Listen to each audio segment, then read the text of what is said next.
48 hours. In fact, since Friday, I've been thinking quite a bit about this. The rapidly deteriorating situation in the eastern DRC is, or should be, the number one regional concern at the moment, at least for all of us in the Southern African region. As you will have heard by now, nine South African soldiers and peacekeepers from other countries have lost their lives while engaged in fighting against the M23 rebels in North Kivu province, eastern DRC. And as you heard there from N. Musa, the reports are that the M23 have now entered the city of Goma. Now, as far as the humanitarian situation is concerned, I can tell you now that is not good news, the entry of the M23 into Goma. But let me give you some bit of background as to this story, and I'm hoping you will engage me on it, because it is not a foreign affairs and foreign policy issue. It is very much a domestic policy as well, with the involvement of South Africa. South African troops are deployed in the DRC in two missions. The first one is a UN mission in the DRC. It's known as MONUSCO, which is a multinational peacekeeping force, the so-called Blue Helmets. Then you have South African contingent deployed as part of the mission of the SADC in the DRC, that's known as the SAMI DRC. Both have the mandate to protect civilian populations, especially in cities like the regional capital, as we just told you, Goma, which has become something of a massive refugee camp, housing tens of thousands of internally displaced persons who are fleeing fighting from other parts of the DRC and basically end up in Goma, which borders which borders Rwanda. Is it Burundi? I believe it's Burundi or Rwanda. I may be mistaken there. But I've been to Goma, I think twice over the last decade or so. So the deadly fighting from the last few days has been about defending Goma from the advancing M23 rebels.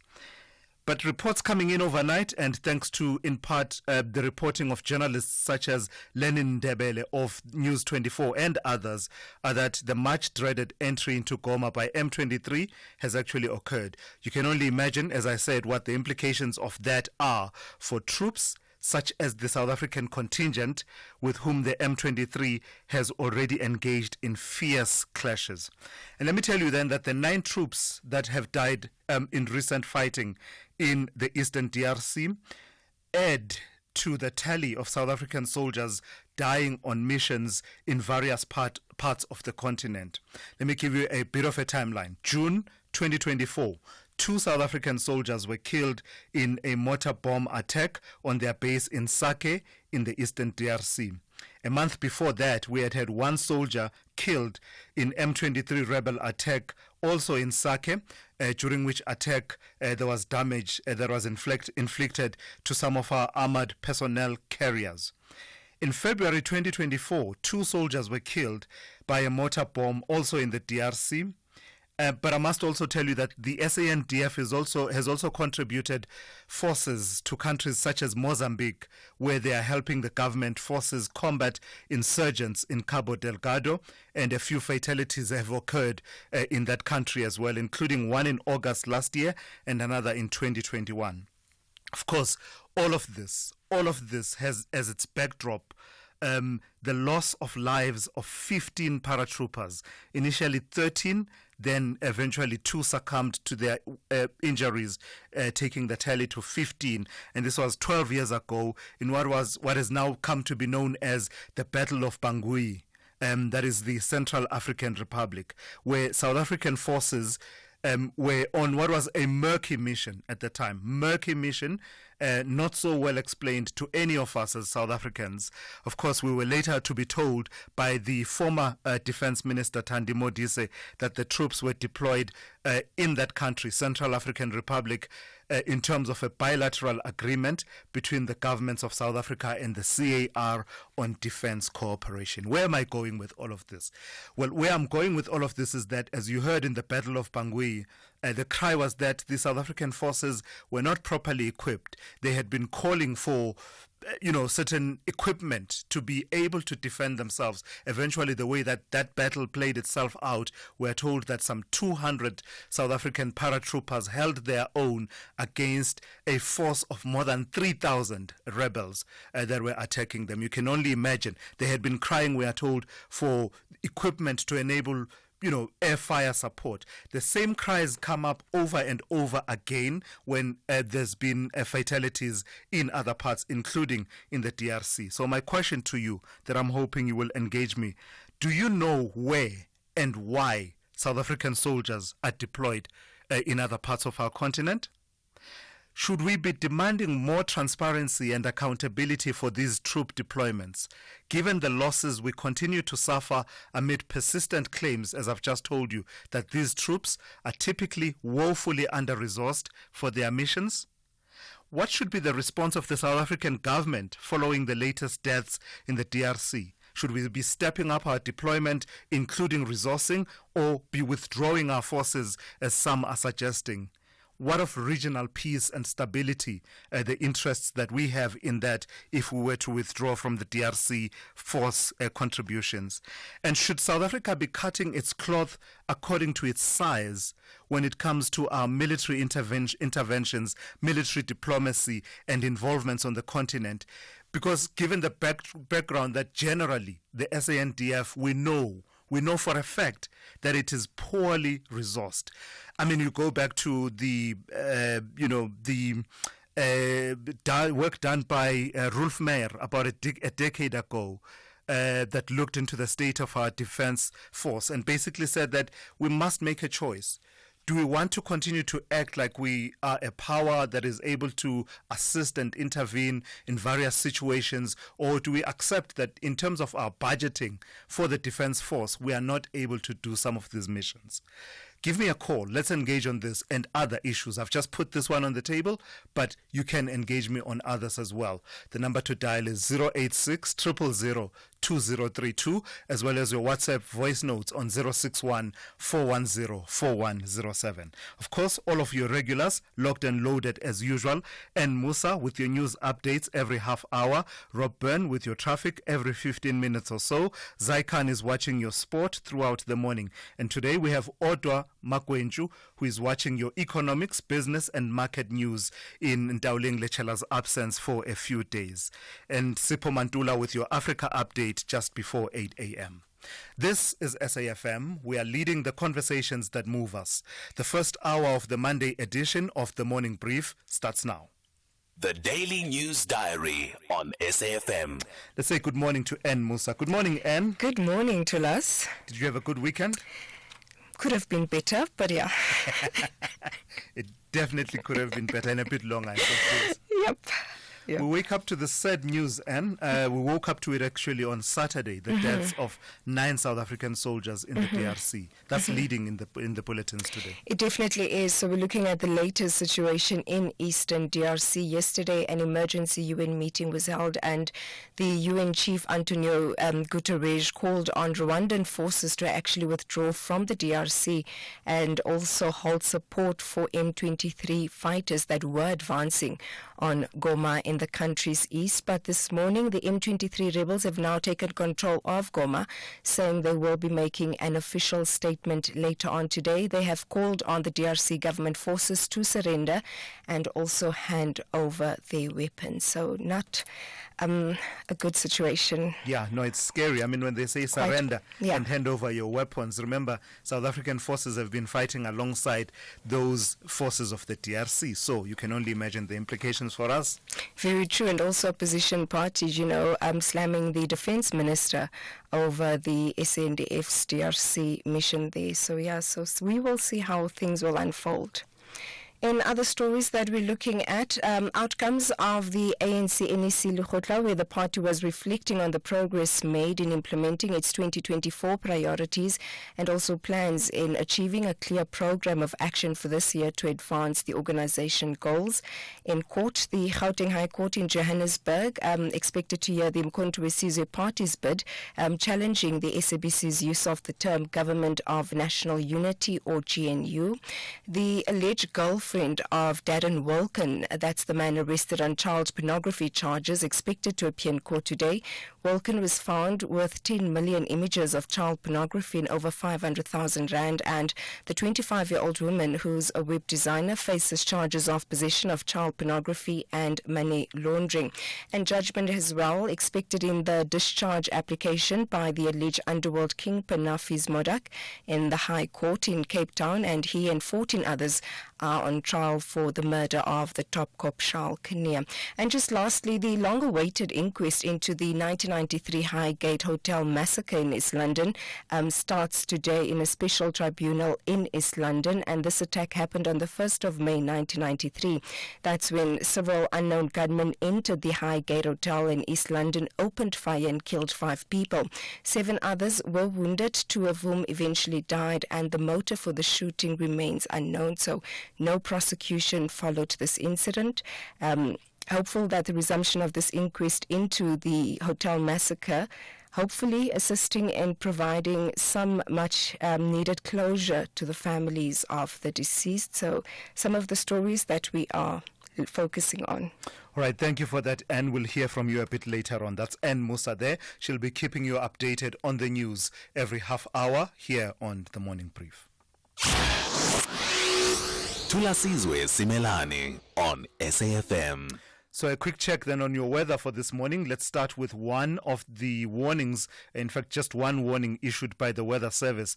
It says a yellow level 1 warning, and that is for damaging wind resulting in difficulty in navigation at sea, and that is expected between Cape Columbine and Cape Agulhas from midday. The rest of your weather looks like this. Pretoria, fine, becoming partly cloudy in the afternoon with a minimum of 16 and a maximum of 32. Johannesburg, fine, becoming partly cloudy in the afternoon, 17 to 29. Mbombela, partly cloudy, becoming cloudy in the evening, 17 to 29. Polokwane, partly cloudy, 16 to 29. Mahikeng will be partly cloudy with isolated showers and thunder showers with a minimum of 20 and a maximum of 33. Bloemfontein will be partly cloudy with isolated showers and thunder showers, 21 to 36. Kimberley will be partly cloudy with scattered showers and thunder showers, 23 to 38. Cape Town will be partly cloudy, becoming cloudy in the afternoon, and the minimum temperature there is 19 and the maximum 26. George will be cloudy with scattered showers and rain, 19 to 23. Gqeberha will be cloudy with scattered showers and rain, 20 to 25. East London will be partly cloudy, becoming cloudy with isolated showers and thunder showers, 19 to 25. Durban will be partly cloudy, 20 to 29. Richards Bay, partly cloudy, 21 to 30. And finally, Pietermaritzburg will see morning fog, otherwise partly cloudy, 17 to 30. We've upgraded. Our new GIS-linked national address database lets us connect with you better than ever before. By visualizing licensed and unlicensed households nationwide, we can ensure timely communication.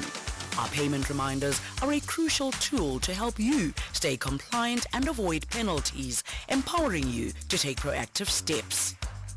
Efficient electronic communication helps us collect fees seamlessly, bolstering the SABC's mandate in line with Section 27 of the Broadcasting Act. TV licenses. Pay yours. Make a difference. All SASSA Gold cards will stop working on the 28th of February 2025. Replace yours today with the new Postbank Black Card at no cost. Join hundreds of thousands of grant beneficiaries already receiving their grants on their new Postbank Black Cards. For your convenience, you can collect your card at multiple locations nationwide. Card replacement points are at selected ShopRite Checkers, Pick n Pay and Boxer stores. To find a location near you, dial *120 *218 *3#. Don't wait. Upgrade your card today for free. Trusted by millions for 150 years. Postbank, your bank. Fly Sapphire is proud to share that we've been named the most on-time airline in Africa and the Middle East for a second year in a row.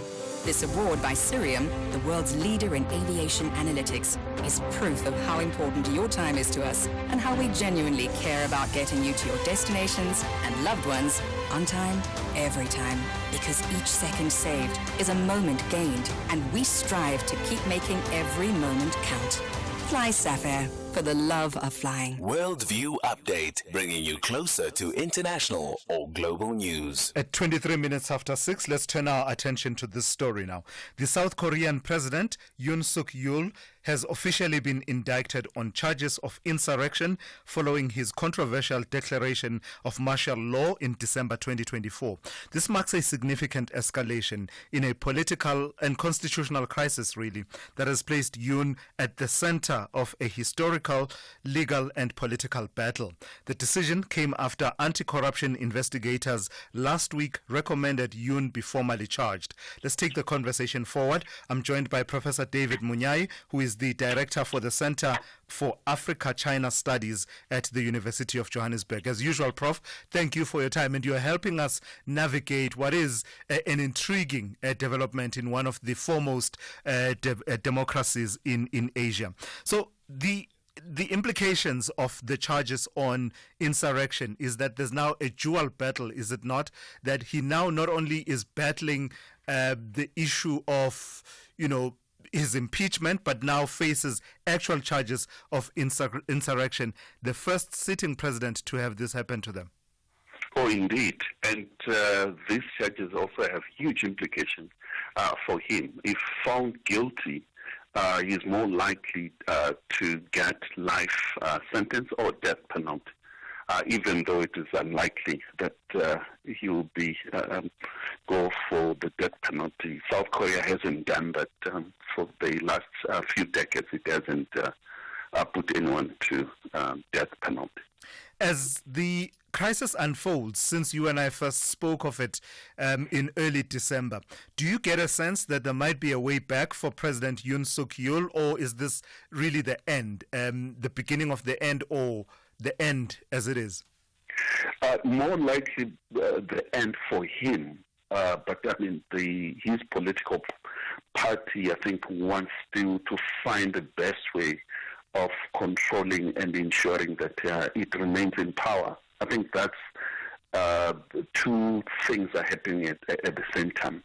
That at parliament level, the party still wants to avoid automatically taking him out of power in supporting opposition. But at the same, the legal part seems to be taking root now, and this is more likely to go the legal route, and it will be resolved. It will take a bit of time, and dividing the country, the tensions on the ground, remains quite tense. And when we're talking of insurrection, this is a word that became quite notorious in South Africa, at least during the July unrest and riots that took place in 2021. But in this context, what are we talking about? I mean, all of it stems from his unsuccessful declaration of martial law in December. At the time, he had alleged that some in the opposition are working against the state, but now this has turned on him. What do we mean when we say he's facing insurrection charges? Insurrection, simply is taking power outside the bounds of the Constitution, illegally taking power using force. And in his case, the defense minister that is arrested alongside him and senior military commanders, they are the ones who gave instructions to the military to block parliament and other moves that he had of arresting specific individuals. This was and remains unconstitutional in South Korea. Yeah, and there can be no doubt, can there be, Prof, that this crisis as it unfolds, it is stress testing the institutions of South Korea's democracy. Oh, indeed. I think it's also coming at a time when we look in Europe, in the US, and everywhere else, at a time when there are forces that do not believe in constitution or liberal internationalism. And therefore, I think what South Koreans are showing is really go back to their constitution and really defend it. And the role of masses, I think without South Koreans going to parliament and protest, blocking the military, I think he won't be talking of a situation in which this illegal action by the then president or remain president, it will have taken root and setting a wrong precedent. But it's also under no doubt that there's division within South Korean society about this. And I was reading somewhere that the further we've moved away from that, I can't remember the specific date when you and I first discussed this, but anyway, the further we move away from early December, this unsuccessful declaration of martial law, the more support for the impeachment processes and the likes seems to be waning. And by comparison, for example, with the impeachment of the previous president, the suggestion is that public support and energy for it is no longer what it was in early December. Oh, indeed. I think with time, there's sort of easiness in terms of no direct threat to democracy, and therefore I think people are no longer driven by emotions or what they see, particularly seeing the army on the streets in a democracy or rifles. I think that in itself makes people really trying to follow the elected individuals in parliament or the legal route as the case now. Easing a bit of endless demonstrations on the streets. I think South Koreans are going through that motion. Yeah. All right. Thank you for that. Thank you for your time and your inputs once again. That's Professor David Munyai, who is the director of the Center for Africa-China Studies at the University of Johannesburg. 6:30 now. Let's check in with N. Musa with the latest news headlines. Good morning. Thanks to us. In the headlines, the M23 rebels have called on the Democratic Republic of Congo government forces to surrender and hand over their weapons. They say that they've taken control of Goma in the eastern part of the DRC. This follows an advance against the Congolese army. A 25-year-old woman is expected to appear in the Randburg Magistrates Court today on charges of possession of child pornography and money laundering. The woman, who is a web designer, was arrested in Houghton, Johannesburg last week. And the High Court in Johannesburg is today expected to hear the challenge of former President Jacob Zuma and the Thulasizwe party against the SABC. Zuma and the party have approached the court to stop the public broadcaster from referring to the 7th administration as a government of national unity. I'll have details on these and other stories at 7. SAFM, guiding you through the rush hour traffic. It's going to be a very busy Monday. Back to work. If you're in the shops yesterday experiencing just how busy that was, that will translate directly onto the roads this morning. The two are very much related. We've got a crash on the mighty Mopori Highway coming out of Shoshinguve. The crash at XX. That's the usual hotspot for collisions. Big delays out of Shosh as you line up on that R80. Once you get past there, you'll sit in some very heavy traffic, literally from Theo Martins all the way down through to Eski and Pathleli. Roger Dyson away from the industrial side, driving through towards the R101 junction. That's busy and jammed up. Some delays coming up through Grasmere on the N1. Some road construction on the northbound side, and probably a bit of extra volume returning into Gauteng on a Monday morning, so that's slow. Protesting north of northern parts of KZN at Pongola, just north of Pongola near Belgrade, near that sort of Mpumalanga KZN border. So we've seen that spilling over from late last week into this week as well. Maybe travel later through that area. Let the authorities deal with those protesters this morning. Cape Town's all fairly heavy. Talking about a busy Monday, I think you can see it in Cape Town's good barometer of just how much traffic there is around. The N1, for example, already under pressure from the R300 right through to Sable Road. The N2 inbound busy at Khayelitsha, heavy from the airport to Mowbray Main, and sand all over Baden-Powell after a windy Sunday.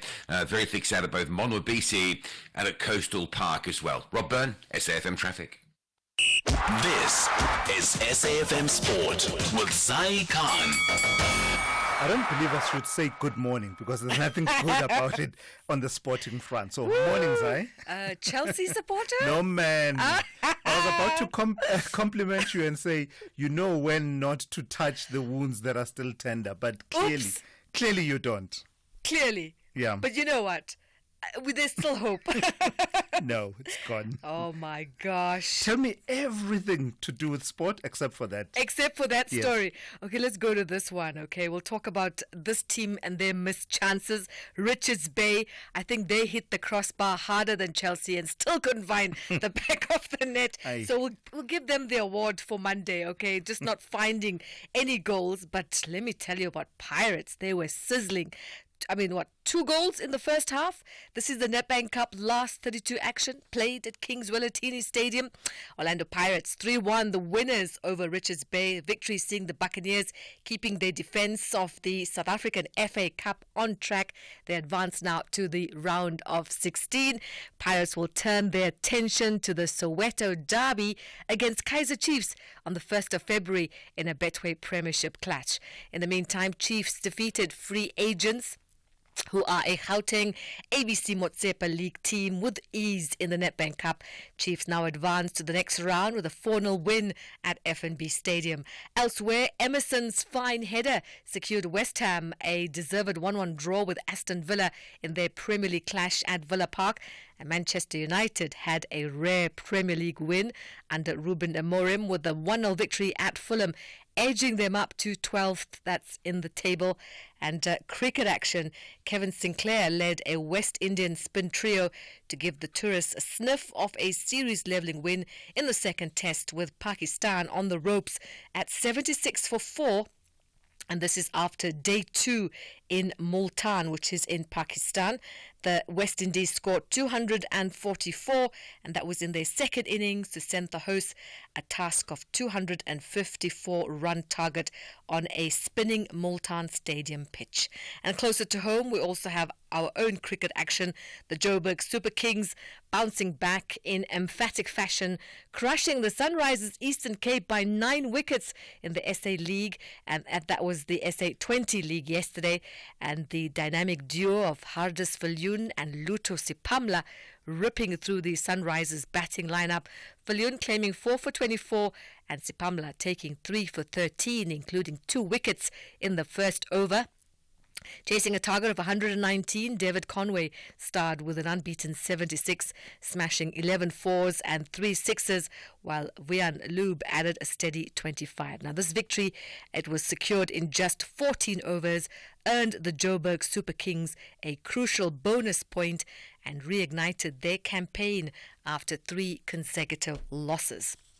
From cricket, let's go to rugby. Glasgow strengthening their grip on a second place in the United Rugby Championship. They came out 22-19 over Connacht. And we also have tennis action. Alexander Zverev saying Yannick Sinner is as good as Novak Djokovic at his peak and on a different universe after the German was well beaten in yesterday's Australian Open final 6-3, 7-6, 6-3. The 23-year-old Sinner's third Grand Slam title, having won the US Open. And also in the ladies' tournament, it was Aryna Sabalenka who went down to Madison Keys of the United States of America. Finally, golf. Spain's Alejandro Del Rey claimed his first European Tour title in impressive fashion, shooting a third straight 6 under par round of 66 to win the Ras Al Khaimah Championship. Del Rey, ranked 308 in the world, finished the week on 22 under to take victory on his 70th start on the tour by 4 shots. That's where we'll leave it on the Golfing Greens. There'll be more sport. Top of the hour. I'm Zai Khan. The Business Update on SAFM. Yeah, Ndauling Lichela is away for a few days, so let's turn to Odwa Magwenju, who is Portfolio Manager at Momentum Securities. Good morning to you, Odwa, and thank you for stepping in. Donald Trump has been in office for a good 7 days. Let's start with the measures that he is taking against Colombia. What's that all about? Yes, thank you for having me.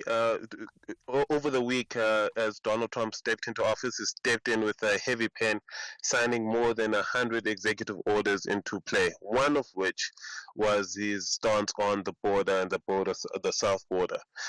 So over the weekend, he was sending 2 cargo planes across, and the president of Colombia decided not to go against that or to push back. Donald Trump, since then, offered a lot of sanctions on the country. The dollar against the Mexican peso and the Canadian dollar weak. Those two currencies weaken at the back of this. So it is just showing that his authority over the region. And then speaking of Trump, tell me a bit more about his first 7 days in office. Well, it's been unpredictable as anticipated.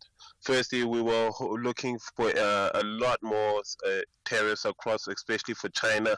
He didn't show as much rhetoric. He only gave them a 10% tariff. That's what he's promising. However, with his closest allies, that's Canada and Mexico, offering a 25% tariff on the two countries. Also withdrawing from a lot of institutions across the world, like the World Health Organization, and then also withdrawing from NATO again. So a lot has changed in the first week he's come into office, and already making a lot of changes. Yeah, and we can only imagine the economic ramifications. I didn't want to use that word. Implications, the economic implications of some of the actions that he is taking. So just give me a recap then of the markets here at home and elsewhere in the world. Starting at home, we actually closed the day on a positive, up by 0.44%. That's the top 40. Resources and industrial sector was in the positive, and the negative was the financial sector, down by 0.63%. United States all closed in the negative on Friday. S&P 500 down by 0.15 and the Nasdaq down by 0.21%. As we go to Asia, Nikkei currently down by 0.07%, whereas we find the Hang Seng up by 1.73% and the Australian All Share up by 0.36%. Odwa, sounds great. We'll talk to you again in the second hour. That's Odwa Makwenchu, who is Portfolio Manager at Momentum Securities, standing in for Ndawuleng Lechela this morning.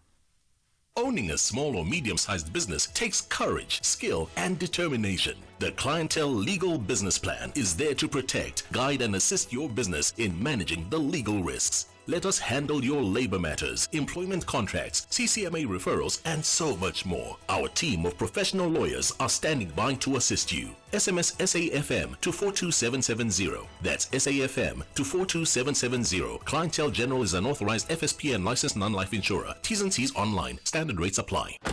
With Ford's Blue Sky offers, get a new Ranger XL from just $5,899 per month, including our optional service plan. 10% deposit, prime less 4.75%, 40% residual. Visit your trusted Ford dealer today for Blue Sky offers, where our Ford family guarantee comes standard.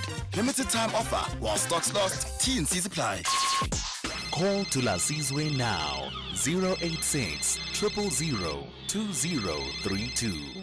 Yeah, let's take a few of your calls this morning. Let's start with Blessing in KwaZulu-Natal. Good morning to you, Blessing, on the issue of the DRC this morning. Yes, morning. How are you? Very well. How are you? I'm all right, my brother. Actually, I just want to comment about the situation in DRC. Yes. And with regards to our soldiers deployed there. Uh-huh. Firstly, our soldiers are poorly equipped. And why they are poorly equipped? Our politicians in South Africa, they don't regard the defense force as an important instrument of the country. 2, there is a lot at play in that place of DRC. Yeah. You heard that the British government, when they deported the people, they deported them. They said they will take them to Rwanda. And Rwanda has got a very big interest in that part of DRC, eastern part of DRC, because of minerals that are there. Yeah. 2 and 3, South African soldiers that are there, there is an element of little bit of exploitation by our politicians, because some of our senior politicians, they've got an interest of minerals there. So all these things, if you put them in one basket, you can see there is a lot at play in that region. All right, Blessing, let's leave it there for this morning. Well, militarily, it is not a problem to deploy soldiers there. Yeah. Because if we leave our neighbors, we don't help them. But how are we going to help them if we are poorly equipped? Absolutely. Blessing, I think I've gotten your point. M23s are being supported by a professional defense force of Rwanda. Right. Rwanda is being sponsored by some of the countries in Europe. Blessing, thank you for that. That's Blessing in KwaZulu-Natal there, weighing in on that situation and making some critical points. And in fact, I will add to some of what Blessing has had to say, but not before I take a call from Arnold. Good morning to you, Arnold. Also, Arnold in Joburg. You also want to talk about the issue of the DRC this morning. Yes, Thulas, good morning. I would like to talk about the DRC. Yes, please go ahead. I'm a Congolese. I've been here for 33 years now, but I'm a Congolese. Yeah.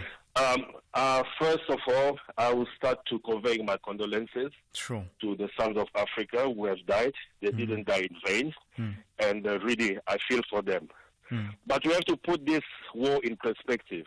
This is a war of aggression for minerals. There's nothing like there are Tutsis, they're ill-treating them or whatever. Tutsis, they are less than 0.05% of the population of Congo. Congo have got more than 450 ethnic groups. We have never heard ethnic groups taking arms against the DRC government. So we have to forget about that. The other thing, South Africa is a big country. We shouldn't forget that, you know. If you're in South Africa, you think that, okay, we are South Africa. But South Africa is a big country, it's in the G20, and the army is a big component of the foreign policy. Because South Africa has foreign policy at the end of the day. I'll tell you, South Africa needs all the African countries around to be stable, because otherwise there'll be immigration from those countries. So how do you impose that? You need a strong army. So South Africa shouldn't give the message to chicken out in front of Rwanda. Rwanda is playing even in the court of South Africa there in Mozambique, backed by France and everything. Rwanda is backed by the France, the Great Britain, whatever. And there's also the thing of BRICS at the back, what they want to disorganize South Africa. We shouldn't be short-sighted in this whole thing. You know, right, we should have the biggest picture. We should see it. And the last thing I want to say also, South Africa should act on the Congolese government. The Congolese government there is killing democracy and is using sometimes, even though we are all against Rwanda, but they are using this thing to divert attention from the wrongdoing in the democratic process. Arnold, let's leave it there for this morning. That's Arnold in Joburg there. And I mean, he raises some, pretty crucial points there about the importance of South Africa remaining engaged in peace building and peacekeeping efforts. Because you and I know the implications when there's instability anywhere within our immediate neighborhood, what that means. But also just as a big player, as an important player on the African continent. But also the point that was made a bit earlier on by Blessing about the lack of equipment. The Defense Review is what the document is called, told us that we either curtail our military interventions and involvement because we are under-resourced, or we resource the SANDF. That was a decade ago. Let me not say none. Not much of what Rolf Meyer said a decade ago has changed since he spoke of it. All of those problems continue to persist, and our military ambitions and involvement has only just scaled up without the requisite, attaching of the necessary equipment and budget to support those missions. We'll have a full-on discussion about this after 7 a.m. The only talk radio morning breakfast show that makes sense. The Morning Brief with Thulasizwe Simelane. Right, let me turn to this story now. Tax Justice South Africa says there should be more aggressive measures against rampant illicit cigarette trade in the country. This comes after multiple massive busts in which illicit cigarettes have been confiscated. The most recent was at the Beitbridge port of entry on 18 January, where a 44-year-old foreign national was arrested with illicit cigarettes. Let's speak now to Yusuf Abramji, who is the founder of Tax Justice South Africa. Good morning to you, Yusuf, and thank you for your time. Is it your sense that the battle against illicit cigarettes and their impact on our economy is being lost at this point? Good morning, Thulasizwe. Most certainly, clearly there are some minor breakthroughs from time to time, which is great news, but it's only the tip of the iceberg. The illicit trade, especially the smuggling of tobacco, cigarette products from Zimbabwe into South Africa, is at an all-time high. This is nothing new. It's been carrying on for years. We saw a massive increase during COVID, and that continued, and the criminals are still trying their luck. And while the authorities, Thulasizwe, have made some breakthroughs, which is great news, the runners get arrested, the drivers, the people couriering the illicit products, and yet the kingpins who are involved in the illicit trade simply get away with it. They are becoming richer by the day. And this is a major problem. We've also raised repeatedly the issue of corruption, including SARS officials who may be complicit in the smuggling, and that is a growing problem. And that is why we at Tax Justice are calling for urgent and decisive action, and we need to see the action immediately. So to anyone who doesn't understand the implications of this, someone may be dismissive and say, well, if people who are smokers decide to smoke illicit cigarettes, that's their problem. Why is it a problem for all of us? Let me remind our listeners that the minimum collectible tax on a packet of cigarettes is 25 Rand and some odd cents. Yet we find these products flooding the market, especially the Remington Gold from Zimbabwe and other products even locally, and they're being sold from anything from 8 Rand to 15 Rand. Ask yourself the question, how on earth are you going to pay the 25 Rand tax to the government, which belongs to the people of South Africa? And how do you manufacture a box of cigarettes for that price? It's simply ridiculous. So the criminals are now looting.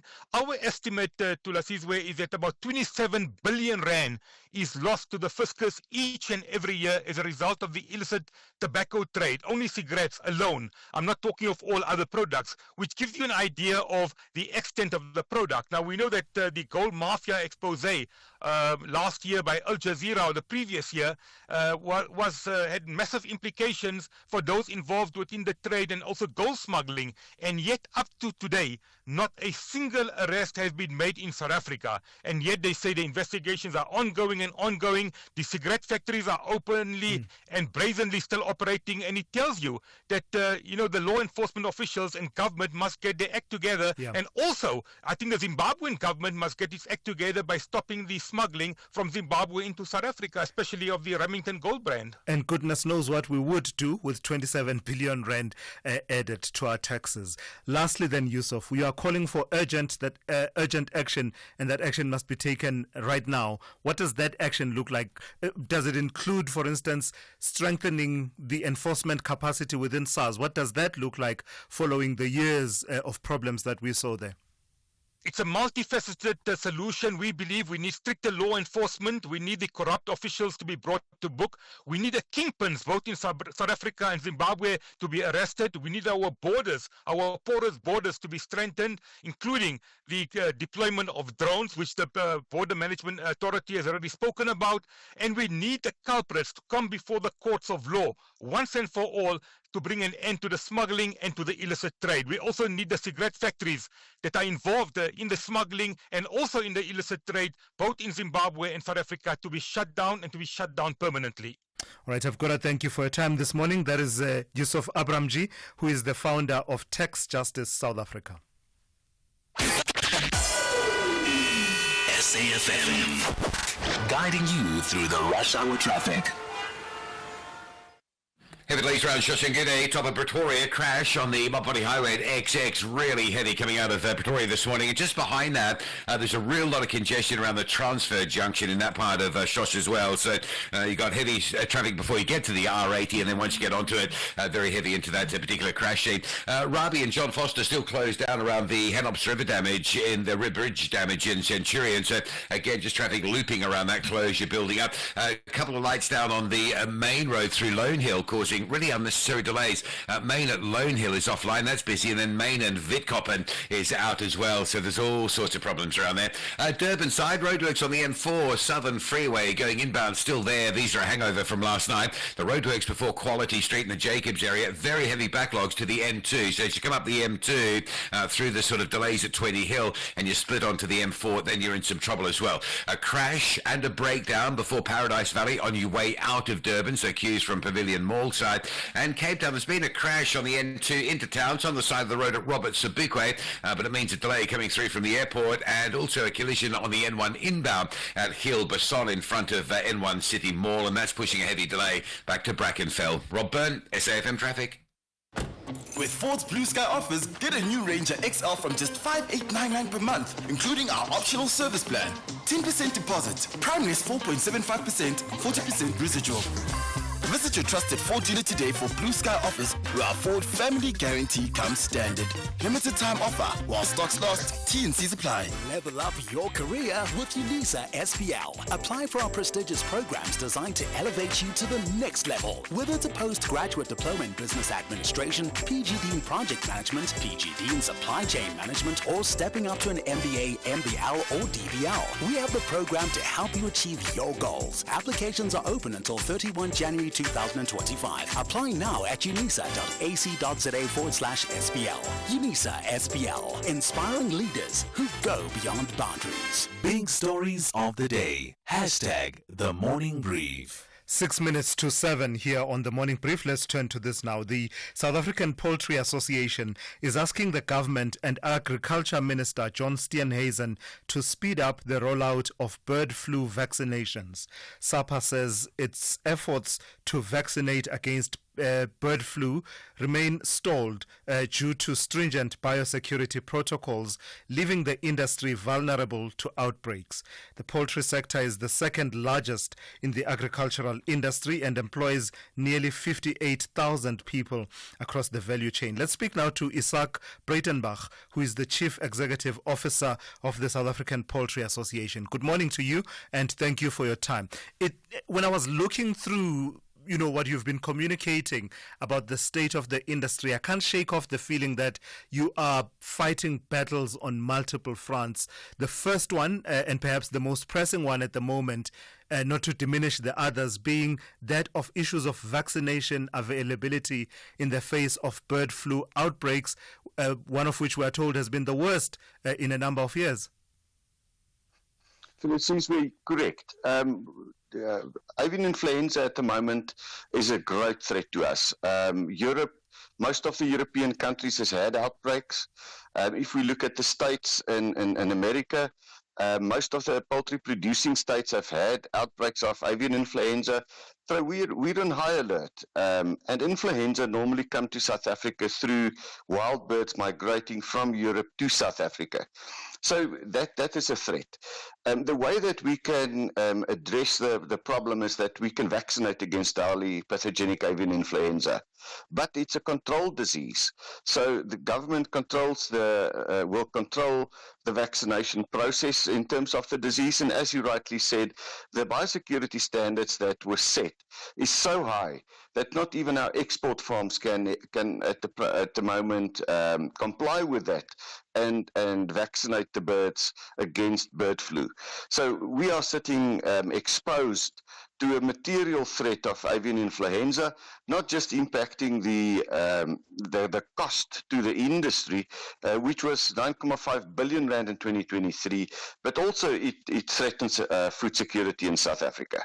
So in the face of that, when you say that the biosecurity protocols don't work in terms of helping you to respond to this crisis, what exactly do you mean? Because I read somewhere that the vaccinations for the H7 strain of bird flu remains months away, and despite approval for vaccines against the H5 strain of bird flu. So what do you mean when you say the protocols don't support your efforts against these diseases?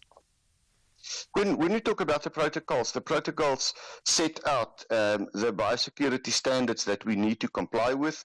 In other words, we need to test birds for the disease to prove that we do not have the disease in a particular flock. We need to have a veterinarian visit the flocks and vaccinate the flocks in person, and it's just not practical. Once, in terms of biosecurity, a veterinarian, for example, can only visit one flock a day. And therefore, it will mean that if companies want to vaccinate, they need to appoint a multiple amount of veterinarians to be able to administer the process. Now, we've asked Minister Steenhuisen to intervene in this process and make the biosecurity protocols more practical so that farms can actually comply with these biosecurity protocols. And the other long-standing issue in your sector, Mr. Breitenbach, has been that issue of imports from other countries. I see that we just keep changing names in terms of which country is now flooding the South African market. But I don't know to what extent has the situation changed in terms of balancing the trade in poultry products between South Africa and other regions of the world. We actually have made progress in terms of that. The big threat was that we had 9 countries dumping their products in South Africa at ridiculous prices. Now, in terms of the World Trade Organization, that is not allowed, because what happens when dumping takes place is that a country overproduces a product, and instead of selling it in their own market and reducing the price in their own market, they actually export the process and export the problem and negatively impact the importing country. So that is not allowed. And we got the 9 anti-dumping duties against the offending countries.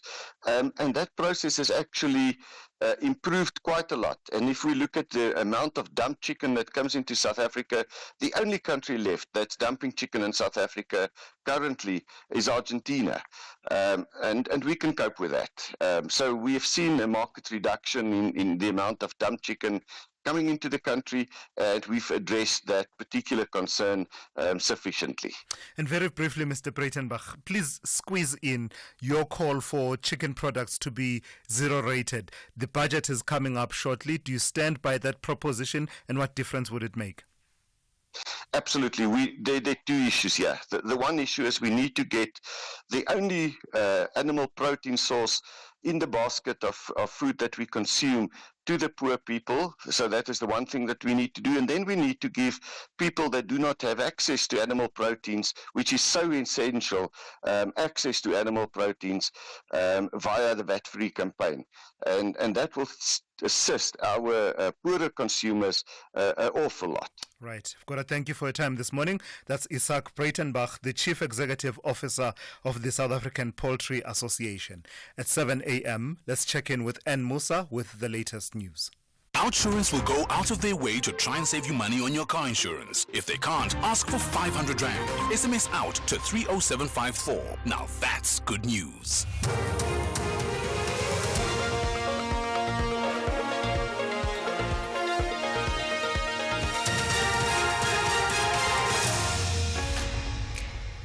In our top stories, M23 rebels call on government forces to surrender and unemployed doctors in KZN to demand action from government.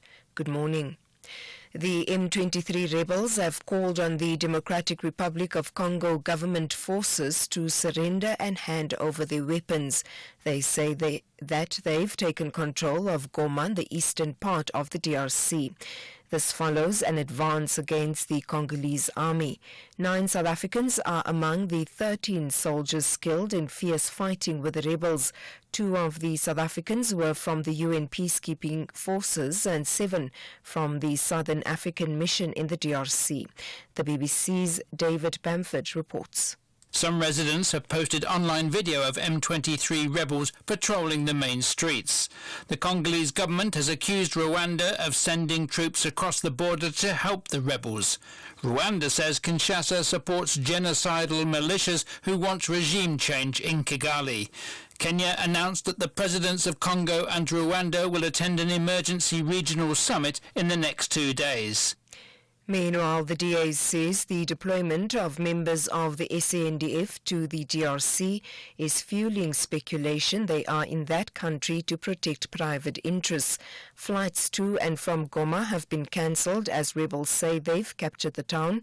The UN Security Council will meet later today in an emergency session to discuss the escalating crisis in the eastern DRC. DA spokesperson on defense Chris Hattingh says SANDF members should not be in the war-torn DRC. This is an untenable situation, and we should get out of there as soon as possible. We don't need to be there. Why we're there? Well, the motivation from the president's side is we need a stable Southern Africa. We are supporting SADC. But even the SADC countries with most interest in the conflict, Angola and Zambia, they do not have troops there. We've got no business there. And the more people ask these questions, the more the rumor comes up. We are there in the mineral-rich eastern DRC to protect the mining interests of some very prominent South Africans. A 25-year-old woman is expected to appear in the Randburg Magistrates Court today on charges of possession of child pornography and money laundering. The woman, who's a web designer, was arrested in Houghton, Johannesburg last week. She's said to be the girlfriend of Darren Wilken, the 35-year-old man who was arrested earlier this month. Wilken was allegedly in possession of over 10 million images and videos of child pornography. Thulasizwe Simelane reports. An intensive investigation by the SECI units uncovered evidence linking the woman to criminal activities, including the possession of an estimated 10 million child pornography images and videos. These materials were discovered on various electronic devices seized during an operation on Friday, 17th of January 2025. Further investigations continue.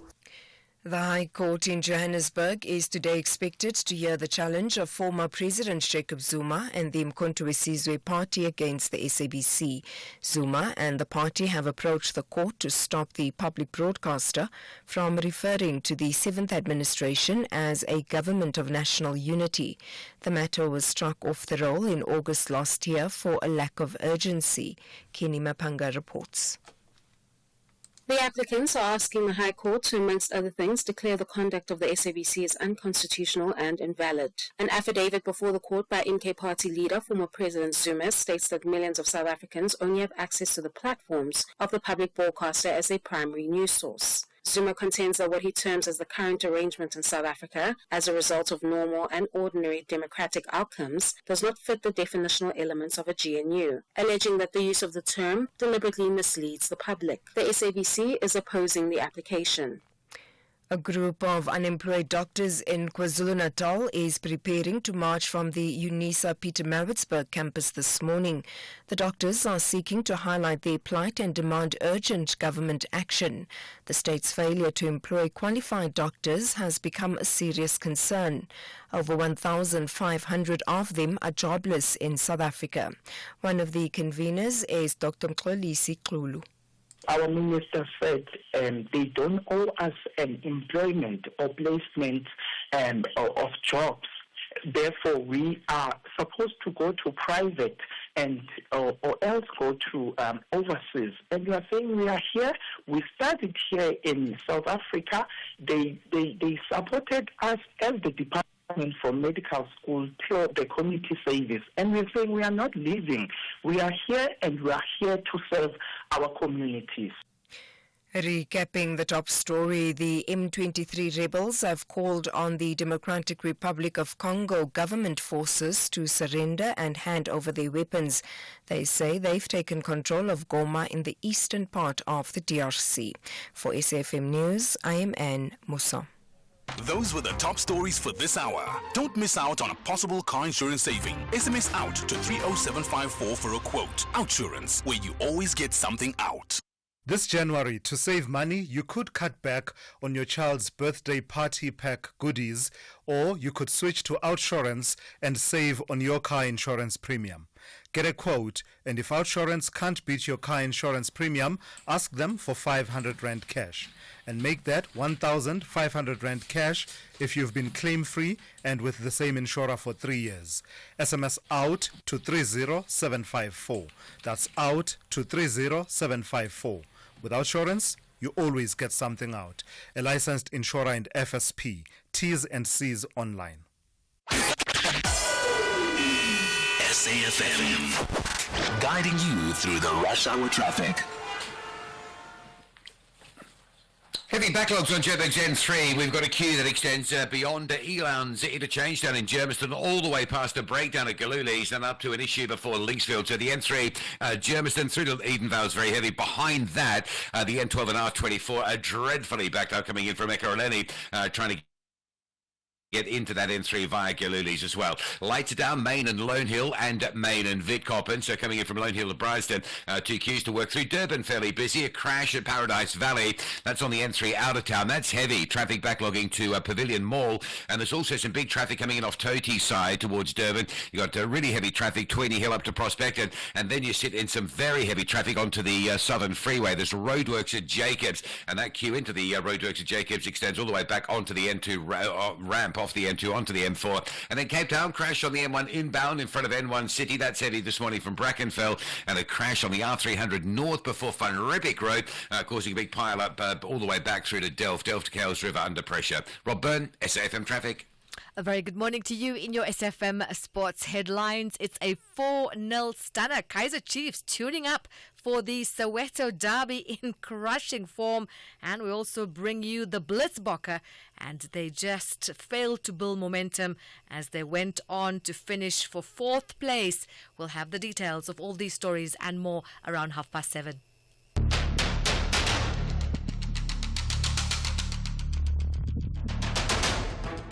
The Morning Brief with Thulasizwe Simelane.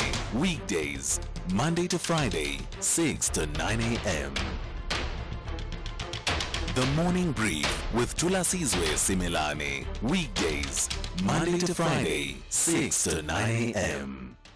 9 minutes after 7. Good morning. It's good to be in your company this morning. I'm Thulasizwe Simelane. We are into the second hour of the morning brief here on SAFM. You heard there the words of Chris Harting of the Democratic Alliance there in N's bulletin, where he was talking about the speculation that it's becoming more and more, difficult to avoid the speculation that South African troops are deployed in parts like the DRC to protect private interests. This is speculation, of course. It did arise even after the Battle of Bangui, where South Africa lost 15 soldiers in 2013. The reason, I would argue, part of the reason for that speculation is, it would seem to me that we deserve better transparency, far more transparency than we've been given. The latest news, of course, is the entry into Goma, DRC, of the M23 rebels. We've seen some video that has been shared online that shows those troops entering. 9 South African soldiers having died in fighting over the last few days, adding to the tally of other fatalities we've seen over the years of South African troops deployed elsewhere on the African continent. That I come back to the questions that I've been asking you. Do you know where and why South African soldiers are deployed on the rest of the African continent? Should we be demanding more transparency and accountability for these troop deployments? Should we now have one of those fellow South African addresses from the president, for example, in light of what's happening now in Goma in the DRC? And what should be the response of the South African government following the latest deaths in the DRC? Should we be stepping up our deployment and its resourcing, or should we be withdrawing, as some are suggesting? And lastly, should South Africa be cutting its cloth according to its size? We know the state of our defense, our budgeting for it is woeful. And should we then be curtailing our military diplomacy, our involvement in other parts of the continent, given that we are under-resourced? We are not the force that we would like to believe that we are. Give me a call. The number to dial 086 000 2032, as well as your WhatsApp voice notes on 061 410 4107. We'll put that issue into focus over the next hour. This is SAFM. We are leading the conversations that move us. The second hour of the Monday edition of the Morning Brief starts now. Whether you're having a morning or a morning, you woke up like this or like this. Mornings love McDonald's. So choose happy and enjoy a short filter coffee for only 14.90 Rand at McDonald's. What's not to? Life is too short for long-term grudges, but when it's the Soweto Derby, Ayamadoda, Aipeli, Black and White confronts Gold and Black. The Buccaneers believe Yonkindao, Iparapaga, Yaphumelela, while Amakhosi still emphasize Ikhosi, Alphela Umoya. Experience Mzansi's biggest football rivalry, Orlando Pirates versus Kaizer Chiefs, on Saturday, 1 February at 2 p.m. live on SABC1 and at 3:30 p.m. on SABC radio stations. Also available at your fingertips on SABC Plus. Proudly brought to you by SABC Sport.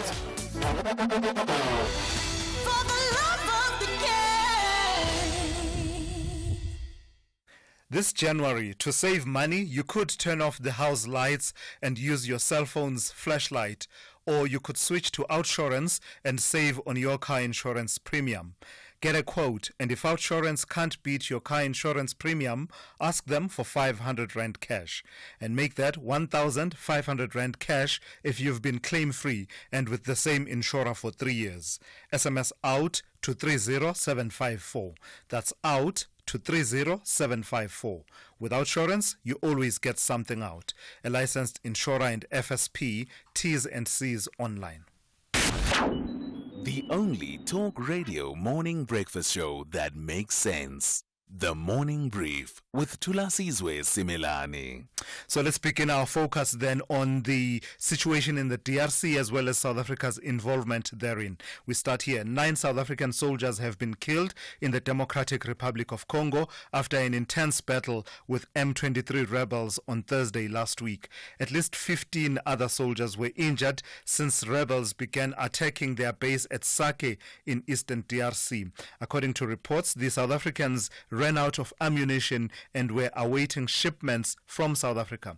Let's start the conversation with Professor Abel Esterhuizen, who is the professor who is from the Department of Strategic Studies in the Faculty of Military Science at the Stellenbosch University. I chuckled because the screen went blank on me there for a moment as I was introducing Prof. Good morning to you, Prof, and thank you for your time. So the latest reports coming out of the DRC are that the M23 rebels have now, despite the battles that were waged by the UN peacekeepers and others, they have now entered Goma. How significant a development is this? Well, it's quite significant for a number of reasons. And let me just make the first point here is that it's quite interesting to see that the M23 rebels are very, very sophisticated in their communication to the rest of the world. They put out communiques, they inform people about what they are doing. We know they have closed the airspace over Goma yesterday afternoon. They've communicated effectively. We know they have marched into Goma. And in a way, one has to compare that against the silence we're getting from the UN and South African SADC contingent. We need to ask questions here about who is inside the decision-making cycle of whom, and who is effective in communicating here. But let's leave that for a moment aside. Of course, if they are in Goma, as they claim they are, and if they have closed the airspace, as they claim they are, the SADC forces are in deep trouble, because that means they will either have to negotiate with M23 to withdraw. They either need to stand up and fight it out, or they need to negotiate with Rwanda to withdraw via Rwanda. So this is a real predicament if what M23 is communicating is correct. And in terms of the South African aspects of this issue, Prof, what's your understanding of how well equipped and ready for those conditions in the DRC our military contingent is, deployed as it is in two capacities? One, part of the MONUSCO, the UN mission, as well as the Summit DRC, the Southern African mission in the Democratic Republic of Congo. I don't have the operational detail of the deployment. The South African military hasn't put out too much information in the public domain about the deployment. So we need to make our deductions on what is shared on social media and other places. And of course, one see that the South Africans have good equipment there. They have the G5, they have the Oerlikon anti-aircraft equipment there. The question one has to ask here, of course, then has to do not with the deployment of the South African forces, I will come back to that idea, but also with their employment in terms of how they are employed in the DRC. And what is worrying me, and I'm just putting it out there, I'm speculating here, what is worrying me is I see the South Africans fighting out of their base areas. Now, that's a very, very bad place to fight from, if you ask any soldier, because you've given up your ability to maneuver. You are static in a position. And one has to ask why there's no security patrols, why they are not maneuvering outside the base. So that's one of the questions for me that is hanging over what I have seen on social media. I may be wrong here, I'm speculating, but it's worrying me that I'm seeing soldiers fighting out of a base area, that they're not maneuvering, that they're not mobile. And that's quite worrisome, to be quite honest with you. Any soldier seeing that will be uncomfortable with that idea. But let me talk not about the employment of South African forces in the area of operations. Let me talk about the deployment. And you have mentioned the questions about the South African deployment to the DRC. And I don't want to dwell on that question too much. But let me just say this. The real issue here for me is difficult decisions in the South African military that is not made to align the South African military with the budget in terms of personnel, structure, and technology, because that's the three key variables that makes a military effective. If you align a military in structure, in personnel and technology, not with the budget you want to have, but with the budget you have. Yeah. And since 1994, we, for some other reason, never succeeded in aligning our defense force, making tough and difficult decisions about aligning our defense force in personnel, in technology, and in structure with the budget we are receiving. Sure. We're complaining about the budget. And let's be honest, the budget is not going to change. We're not going to get more money. We don't have more money on the national budget to give to defense. So we will have to make tough decisions. And because those decisions are not being made, we find it very, very difficult to sustain and to support our deployment in the DRC. All right, Prof, I've got to thank you for your insights this morning. Very insightful and thought-provoking. That's Professor Abel Esterhuizen. He is Professor of Strategy at the Faculty of Military Science at Stellenbosch University.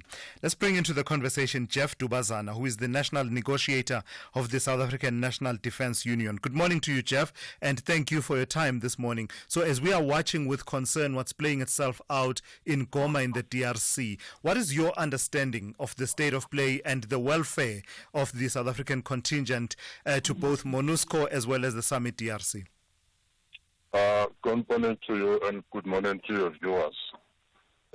First of all, we would like to extend our condolences to the fallen heroes, 9 of them in the DRC, and a speedy recovery to those who were injured during this fight. First of all, I think the last part of what the professor said is true. the issue of the budget. We've been raising it in every place meeting that we have been attending. The question here one needs to ask is whether our politicians, led by the government in parliament, understand exactly the effect the budget cut has had on our military preparedness. We've been experiencing budget cuts for over 2 decades. Surely it does not a child's play. Now the professor is saying we don't have money now, which is true. Which is true because of when you raise the issue of the budget, they will tell you health needs extra budget, education needs extra budget. But then the fact is, of all these departments, one that has been experiencing budget cuts year in, year out is the defense. Now, what is the importance of the defense out of all these departments? Our defense is the last line of defense. No country can be safe without a strong military. Just recently, I've read a survey that indicates that now South Africa stands at number 3 in Africa. Surely it's a disturbing thing. All along, we've been the superpower, number 1 in Africa, simply because of the budget cuts. Right. We are now number 3. Right. All right, let's leave it there for this morning. Thank you for your time and your inputs this morning. That is Jeff Dubazana, who is the chief negotiator of the South African National Defence Union. Listening to all of that and here to put it all into context for us is Nixon Katembo, a Channel Africa correspondent. Good morning to you, Nixon, and thank you for your time. Goma, Eastern DRC, I've been there twice, but my knowledge of it is far less than yours.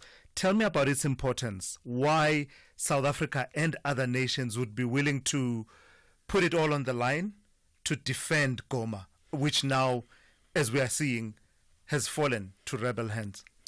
South Africa is a very important strategic country on the continent, being it the most industrialized nations, and its impact in terms of economy, in terms of diplomacy of the continent. South Africa is a voice to reckon with.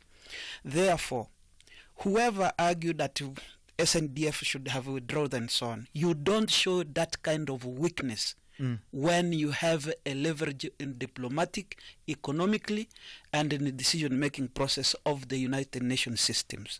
That is number 1. So the call that you should withdraw SNDF is neither here nor there. We have to look at the strategic interests of this nation vis-a-vis its own state and as a country, but vis-a-vis also the continent. That's number 1.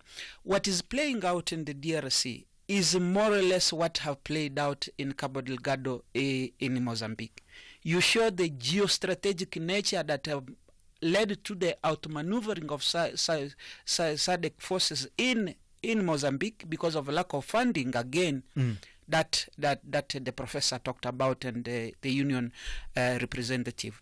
So the question is now, how do we marry these in terms of leveraging the economic power that South Africa is and vis-a-vis the military in terms of protection of the interests of the country and its image generally going forward in the rest of the continent? The withdrawal of such is catastrophic, diplomatically speaking. Yeah, I'm a student of political economy, so I understand what is going on. But coming back straight to your question, Goma have been on a record for a past year that is a strategic city that is surrounded by the M23 and by station Rwanda. Yesterday, on Saturday evening, around 10 p.m., I got information, because we have people on the ground, that the Rwandan forces have crossed from Gisenyi, that is the 3rd battalion of the 3rd division of Rwandan forces, and entered via Kibati and the 12th and 13th bond, which is the bond demarcation of the border. Now, if you have been to Goma, Goma and Gisenyi, they are like twin. That's the gateway. They are like from twin Rwanda. cities. Yeah. They get away from Rwanda. Yeah. So the deployment, those who are saying that it's M23 and so on, I can categorically say it that this is the Rwandan forces. This is the Rwandan invasion, and it should be treated as such. And that partly explains the level of equipment, efficiency, and organization, does it not? Now, other information that I have already, it was that they placed since Saturday, since a Thursday evening, they placed a signal control to in Gisenyi to disable any air traffic and air navigation at the airport of Goma. The rebels cannot have this level of equipment. And to come and say now the M23, those are Rwandan forces. But look at the timing. Married with the timing of the M23 taking over Goma in 2013. Yeah. Similar trends. Because of the change of a shift in the U.S., the Obama administration, the second Obama administration coming in, they took over Goma again until Obama, after taking office, forced Rwanda to withdraw from Goma. And the M23, therefore, they were pursued. We don't know what Trump is going to say about this because Rwanda is a de facto kind of a protege of Britain, the European Union, and the United States. Should they say anything that you should withdraw, I can't guarantee you Thulasizwe. But finally, I know you are running for the news.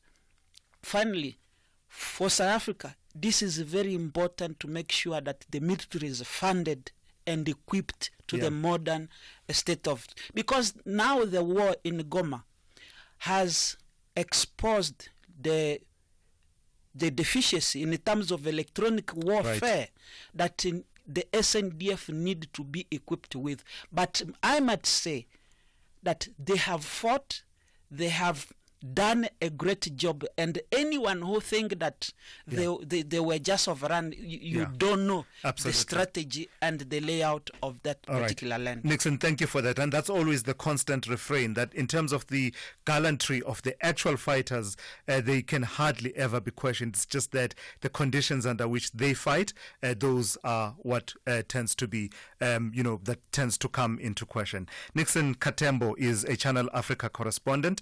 We'll check in now in a moment with N. Musa with the latest news headlines.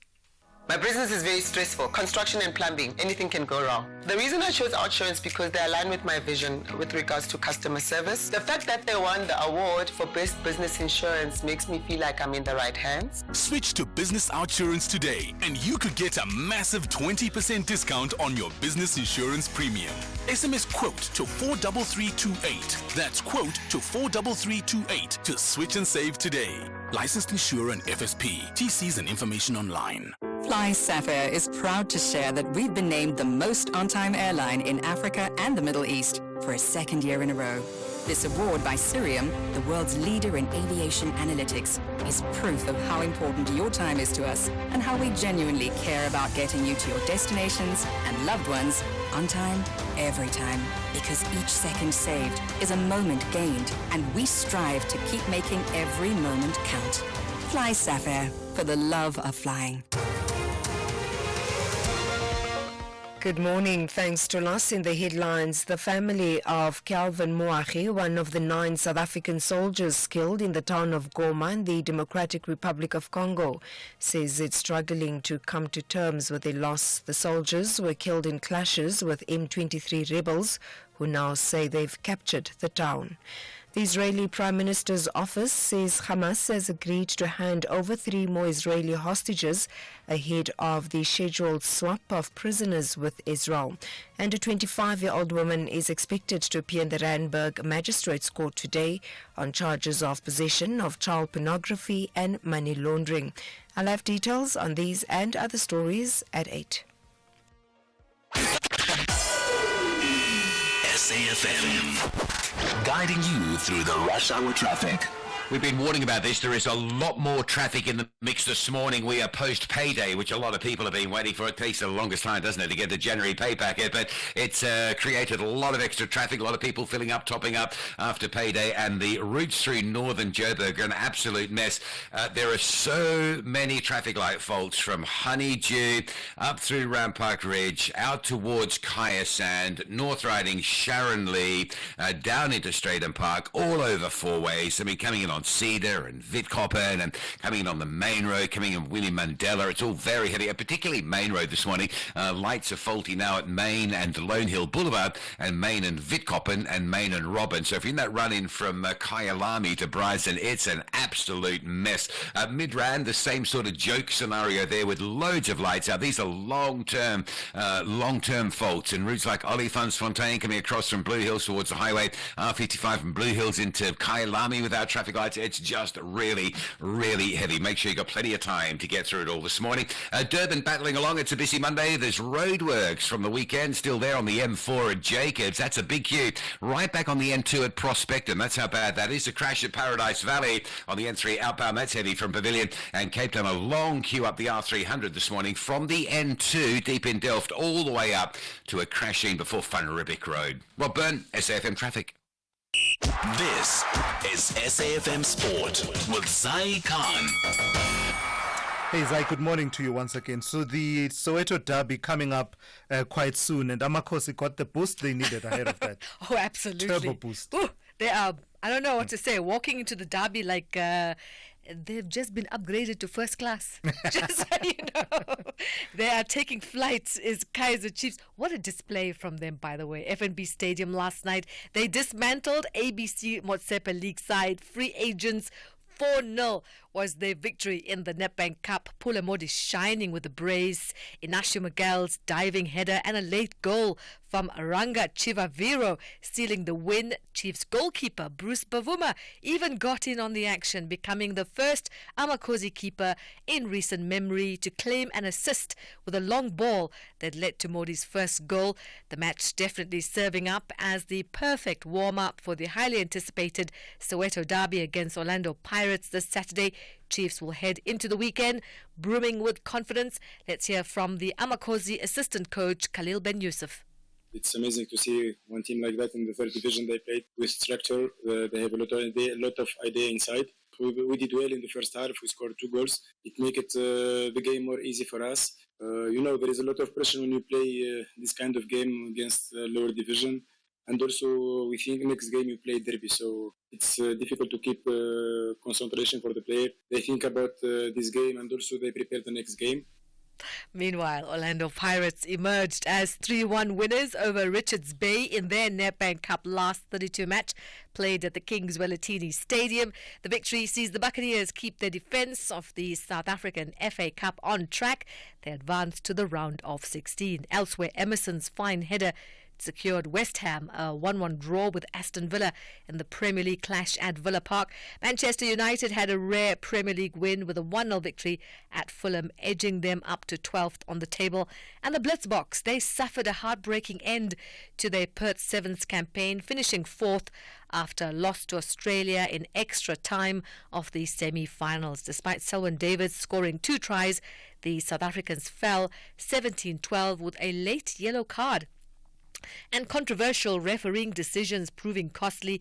The Blitzboks also lost their third place playoff 14-7 to Spain, marking a disappointing final day after a promising start that included a dominant 19-0 win over Fiji. Coach Philip Snyman had this to say. We can't concede 8 penalties. Our standard is 2 or 3 penalties in a game, and we can't concede 8 penalties or 9 or 10 penalties even, and also 2 yellow cards in the last playoff match. So we need to be better, we need to be more disciplined, and unfortunately we went up to a standard when it came to our discipline. So we need to make that right, and something we'll work hard on. Obviously we can't control the course, but we need to be better and we need to put more points on the board. And finally, some cricket action. The Joburg Super Kings bouncing back, crushing the Sunrisers Eastern Cape by 9 wickets in the SA20 League at the Bullring last night. The dynamic duo of Hardus Viljoen and Thulasizwe Simelane ripped through the Sunrisers batting lineup, with Viljoen claiming 4 for 24 and Simelane taking 3 for 13, including 2 wickets in the first over. Chasing a modest target of 119, Devon Conway starred with an unbeaten 76, and the victories secured in just 14 overs earned the Joburg Super Kings a crucial bonus point. Here's Thulasizwe Simelane. Make sure we are in the right channels, right lines. So top of off, hitting the right length, especially at the Wanderers. You want to be trying to get the ball on top of off or just slightly over top of off, that hard length, because you get a bit of steep bounce here. So the plan was to just try to keep it as simple as possible for as long as possible. Firstly, assess the conditions after the first ball and see what that is. And just after the first ball, I was like, cool, we're going as simple as possible. Yeah, trying to hit off stump, and luckily the wicket was assisting today. And that's how we wrap it up. We'll have more high-stakes sports at the top of the hour. For the Morning Brief, I'm Zai Khan. The Business Update on SAFM. For that, let's turn to Odwa Makwenchu, who is Portfolio Manager at Momentum Securities, standing in for Ndauling Lechela once again this morning. Good morning to you once again, Odwa. So let's talk about news coming out of the retail sector. Tell me about TFG's trading update for quarter 3. Yes, so for quarter 3, the Fishing Group showed some growth, going up by 5.3%, excuse me. And this is mainly attributed to the African business, number one, which contributes over 70% of the business's funds. So over the Christmas period, we saw, and also Christmas period, and also the 2 parts attributed, we saw a lot more spending into these, into the African market, whereas the London and Australia market didn't grow as aggressively. One other thing that was interesting is Bash, the e-commerce platform of the business, that grew up by 41.4%. That's sales on the online store. So this is showing some growth, at least on that front, and the business as a whole is still growing quite aggressively. What is that e-commerce platform? What is it called? Is it Bash? That's correct, yes, Bash. Oh, okay. All right, no, it's quite interesting. You're saying it grew by how much?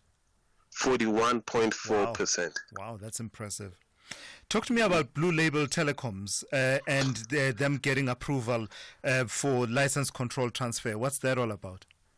So it's for license control over the South Sea name. Mm-hmm. So they've been looking to get a hold of that brand in order to get some competitive ability in this, with against MTN and the Vodacoms. So this then helps them at least take one step closer to that. They first needed to get licensing approval. Then now they can go into acquiring the businesses and having more than 50% stake in the business. So this is a major milestone to accomplishing that. So the idea is that they want to trade under the Cell C brand, right? Well, they want to bring Cell C under the Blue Label brand. I see. All right. So give us another roundup then of the markets at this hour from here at home and elsewhere in the world. Okay, if we look at the Asian markets, we have the Nikkei down by 0.8%, and we have the Hang Seng up by 0.8% on the opposite direction. Nifty down by 1%, and if we go across to the United States, the markets closed in the negative, down by 0.2%. That's the Dow Jones. S&P 500 down by 1.5%, and the Nasdaq by 0.2%.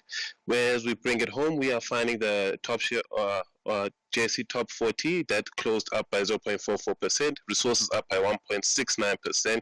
The rand is at 18.41 against the dollar, at 22.99 against the pound, and at 19.35 against the euro.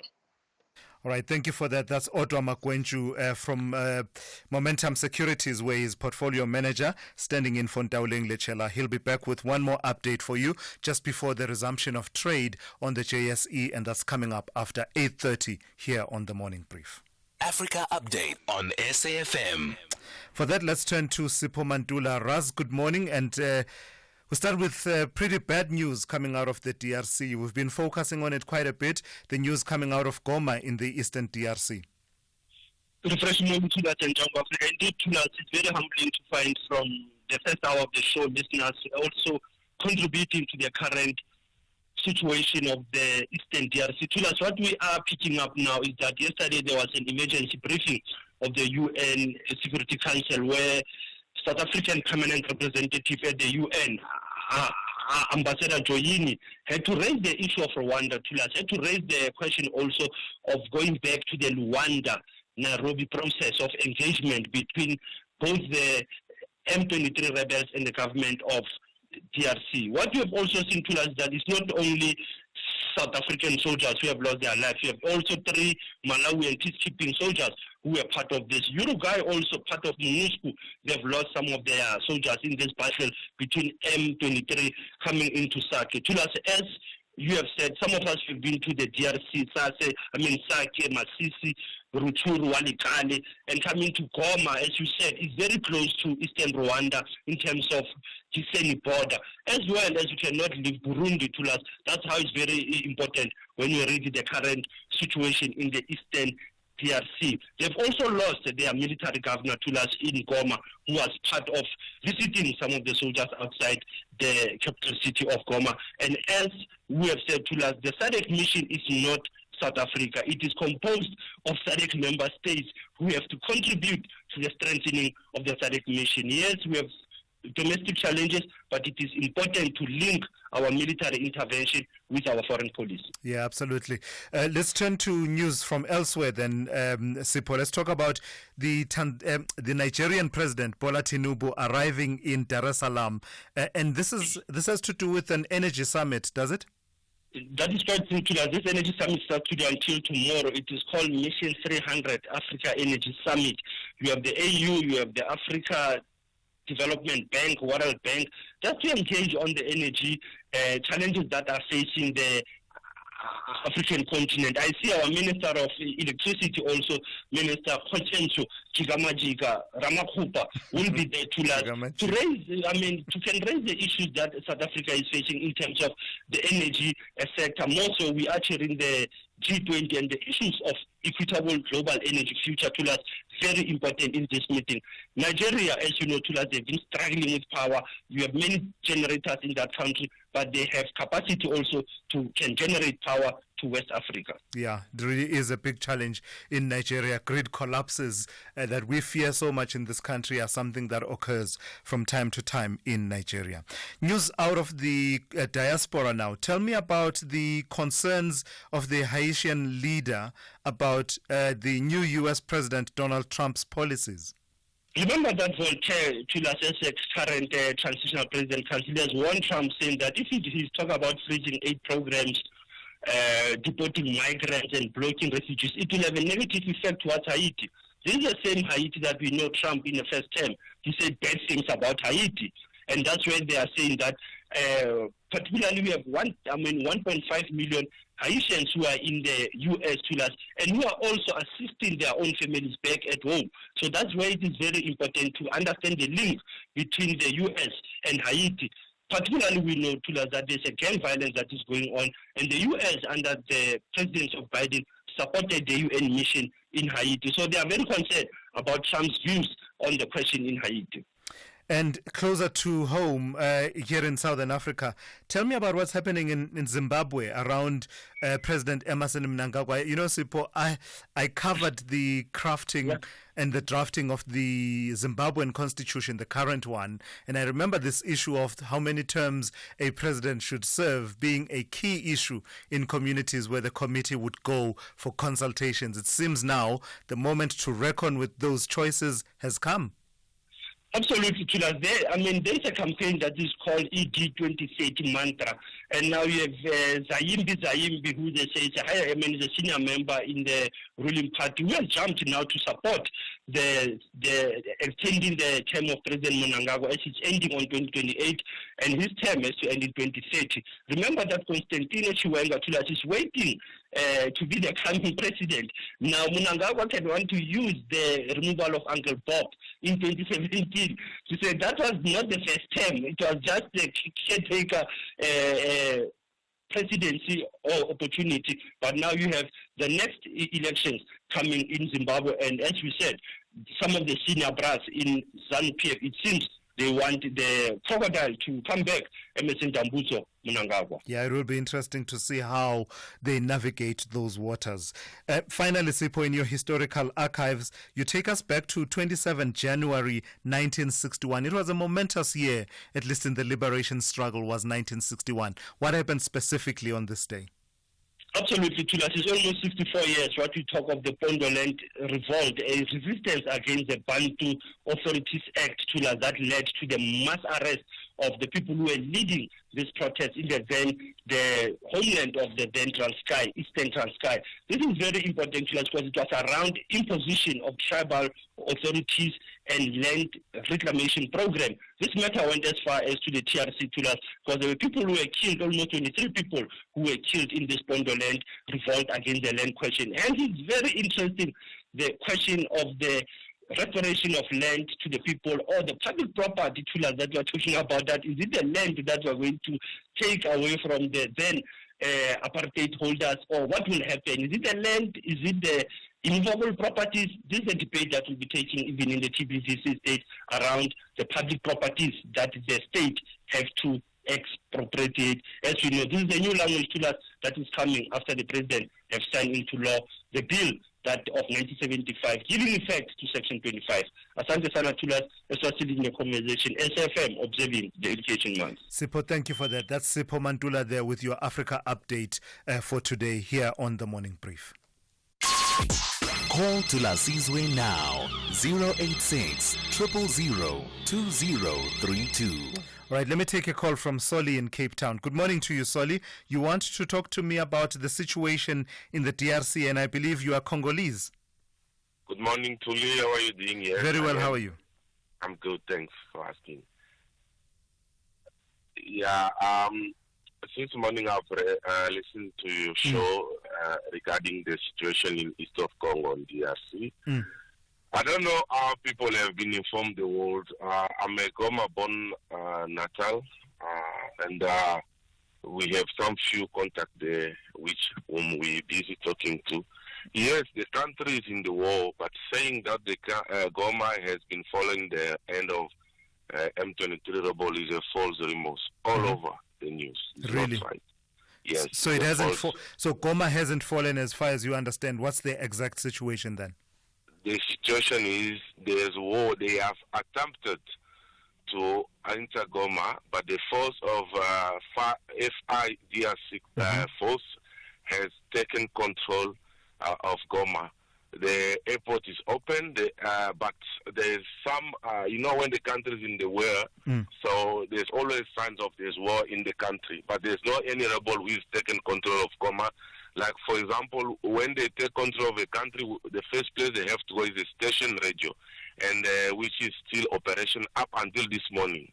So there's nothing such on the news. So Soli, just for context then, just tell me, we've seen some videos circulating purporting to be of M23 rebels marching on the streets of Goma. Those don't indicate a takeover, do they? No, this video was the army of Congo, which is taking out pulling out their vehicle of war to the field. Okay. So people have been filming that and sending to the social media claiming that is M23 rebel, which is wrong. Lastly then, Soli, from your understanding as a Congolese national, how important is it that, the UN says they'll be seeking to defend Goma as much as possible, and that's the mission of Southern African, the SADC mission in the DRC. Why is it important for that city to be defended?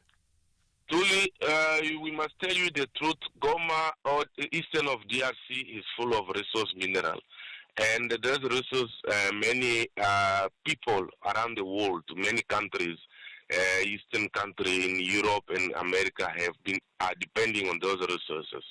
So these people are just want to defend what they have been taking illegally. That is what I can tell you on that question. Yeah. There's nothing more. I hear you. You've said a lot without saying too much. Thank you for that. That's Solly in Cape Town there, giving a perspective of someone with contacts on the ground, and that issue of resources also never far away from the conversation around the instability and war in the DRC. If you think you cannot afford a lawyer, think again. Clientele Legal has made professional legal services affordable for you. Whether it's a civil, criminal, or labor-related matter, we have a nationwide panel of attorneys standing by to assist you. SMS SAFM to 32195. That's SAFM to 32195 and we'll call you back. Clientele General is a licensed non-life insurer and an authorized FSP. Standard rates and terms and conditions apply. Fly Sapphire is proud to share that we've been named the most on-time airline in Africa and the Middle East for a second year in a row. This award by Cirium, the world's leader in aviation analytics, is proof of how important your time is to us and how we genuinely care about getting you to your destinations and loved ones on time, every time. Because each second saved is a moment gained, and we strive to keep making every moment count. Fly Sapphire, for the love of flying. SAFM, guiding you through the rush hour traffic.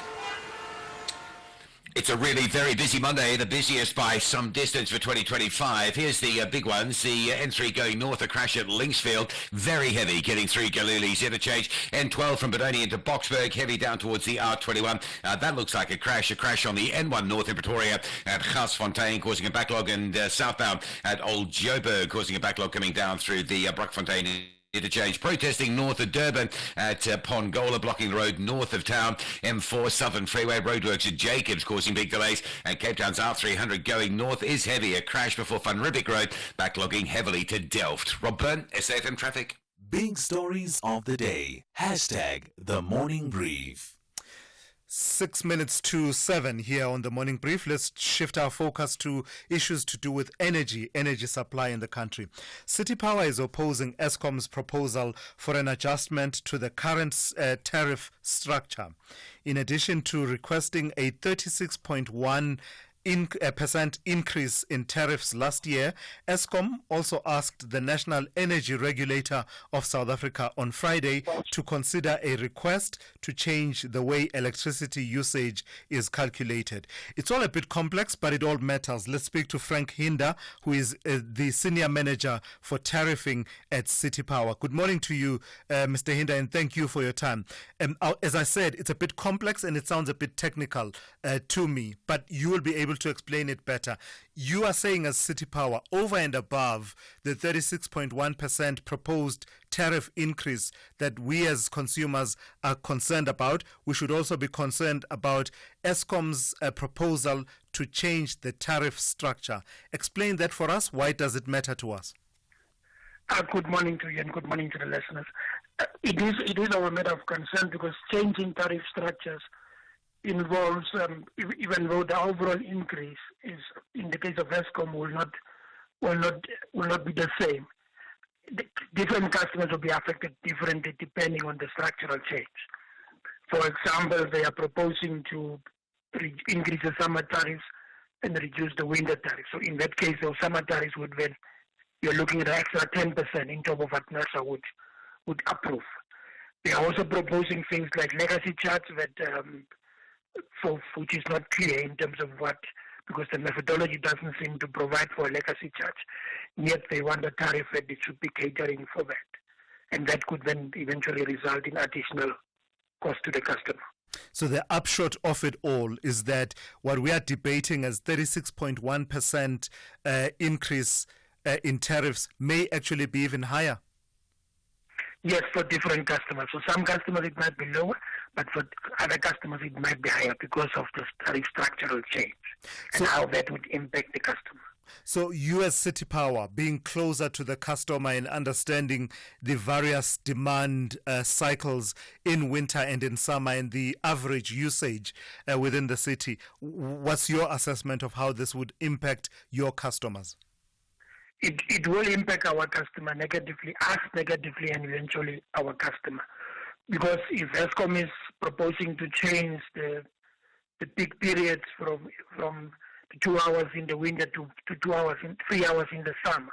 I mean, 2 hours summer, 2 hours morning, and 3 hours in the evening, and that seems not to be supported by the load profiles of Eskom, because the morning peak appears to be longer rather than the evening peak, and that would eventually negatively impact on us. But we are also more concerned about the legacy charge, because in our view, that proposal is inappropriate, and therefore NERSA shouldn't be approving it. Explain that legacy charge a bit more for us and why it is problematic. Eskom says it appears to be about the fact that the electricity purchase from renewable IPPs is more expensive compared to Eskom's own generation. However, the methodology that NERSA has adopted provides for the full cost recovery on those tariffs. I mean, on purchases from IPPs, for as much as it is a bit more expensive. At the same time, Eskom has never really always undershot the IPP purchase, because they get allocated more than what they actually end up buying from IPPs, meaning that their price would then be higher than what it should have been otherwise. So it's a misapplication for them to say that there is an element of cross-subsidization there. Even if it is so, it is fully covered in the tariff that NERSA approves for them. So the long and the short is it shouldn't be there. There shouldn't be any tariff, anything to do with legacy charge, because the methodology doesn't simply provide for something like that. It would be unnecessary. So the underlying argument from Eskom all along has been that the tariff increases that they are seeking have to do with the cost of generation and basically putting it on par and making it make sense financially. Is it your sense that Eskom is barking up the wrong tree in as far as trying to achieve that purpose? As far as the IPPs are concerned, NERSA always allocates them the cost to recover that. Whatever they would purchase from IPPs, it is fully covered in the tariff. So there wouldn't be any need for additional charge in relation to IPPs, because it is fully covered in the tariff that NERSA allows Eskom. Because the tariff that gets allowed to Eskom is a combination of the weighted average of what it will cost to buy from IPPs as well as from its own sources. So therefore, the combined price provides fully for the IPP. So there is no need for additional provision through a legacy tariff. Right. So as I said, I mean, it may sound a bit technical, but what is your takeaway message for your customers listening to this conversation? How plugged in should we be? And also, what's the message to NERSA in considering what Eskom is asking for? No, we in principle don't have a problem with tariff structural changes. It's something that's required. But the manner in which it has been proposed right now, NERSA should take its time and allow Eskom to clarify matters and maybe only implement it towards the end of the MYPT6. Because in any case, normally in the tariff implementation new cycle, the tariff at the beginning of the cycle increases higher compared to the last year.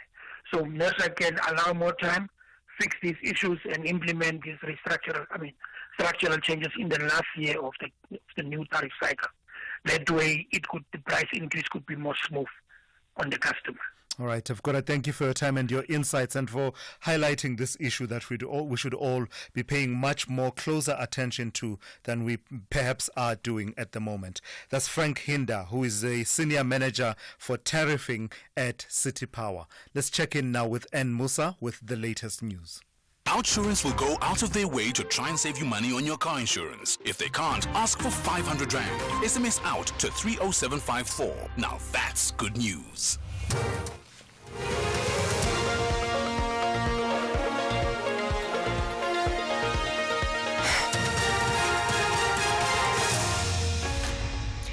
In our top stories, family of soldier killed in DRC clashes speaks out, and a woman to appear in court on child pornography charges. Good morning. The family of Calvin Moachi, one of the 9 South African soldiers killed in the town of Goma in the Democratic Republic of Congo, says it's struggling to come to terms with their loss. The soldiers were killed in clashes with M23 rebels who now say they've captured the town. The family spokesperson Munaheng Moagi. It was very difficult for us as a family, and the news came as a surprise because we knew that he was in a war-torn country, but we always thought that he would come back because he went to Mozambique, Cabo Delgado in 2022, 2023, and came back. And we thought the same, he will still come back, but it came as a very hard side. We took it very hard as a family. He was a very young man. Meanwhile, the rebels say they will make an official statement this morning. They've called on the DRC government forces to surrender and hand over their weapons. This follows an advance against the Congolese army. The BBC's Camilla Mills has more. There had been sporadic gunfire throughout the day, and it looks relatively calm in Goma. There are armed men patrolling through empty streets. And there had been fears that this could be a bloody takeover, because in the last few days those 13 peacekeepers were killed. But the M23 rebels, they say that they are there to liberate the people of Goma. The last time that they captured the city was in 2012, and they held it just for maybe 10 days.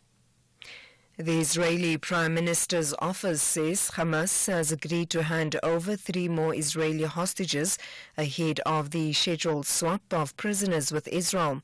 Israel had previously demanded the release of one of them before it would allow displaced Palestinians to return to northern Gaza. Qatar says Israel will now allow the tens of thousands of Palestinians waiting to return to their homes in the north to do so from today. The BBC spoke to one of the displaced Palestinians. We're a mix of happy and waiting, but also sad about what lies ahead. There's no city left, no house. We're going into a complete unknown. But right now we're waiting to see if the Jews will let us go north. I hope so. I've been waiting here since yesterday. I spent the night here in the cold with my children. Every hour they say, it's the last hour, but here we are, waiting. A 25-year-old woman is expected to appear in the Randburg Magistrates Court today on charges of possession of child pornography and money laundering. The woman, who's a web designer, was arrested in Houghton, Johannesburg last week. She is said to be the girlfriend of Darren Wilken, the 35-year-old man who was arrested earlier this month. Wilken was allegedly in possession of over 10 million images and videos of child pornography. Thulasizwe Simelane reports. An intensive investigation by the SECI units uncovered evidence linking the woman to criminal activities, including the possession of an estimated 10 million child pornography images and videos. These materials were discovered on various electronic devices seized during an operation on Friday, 17th of January 2025. Further investigations continue.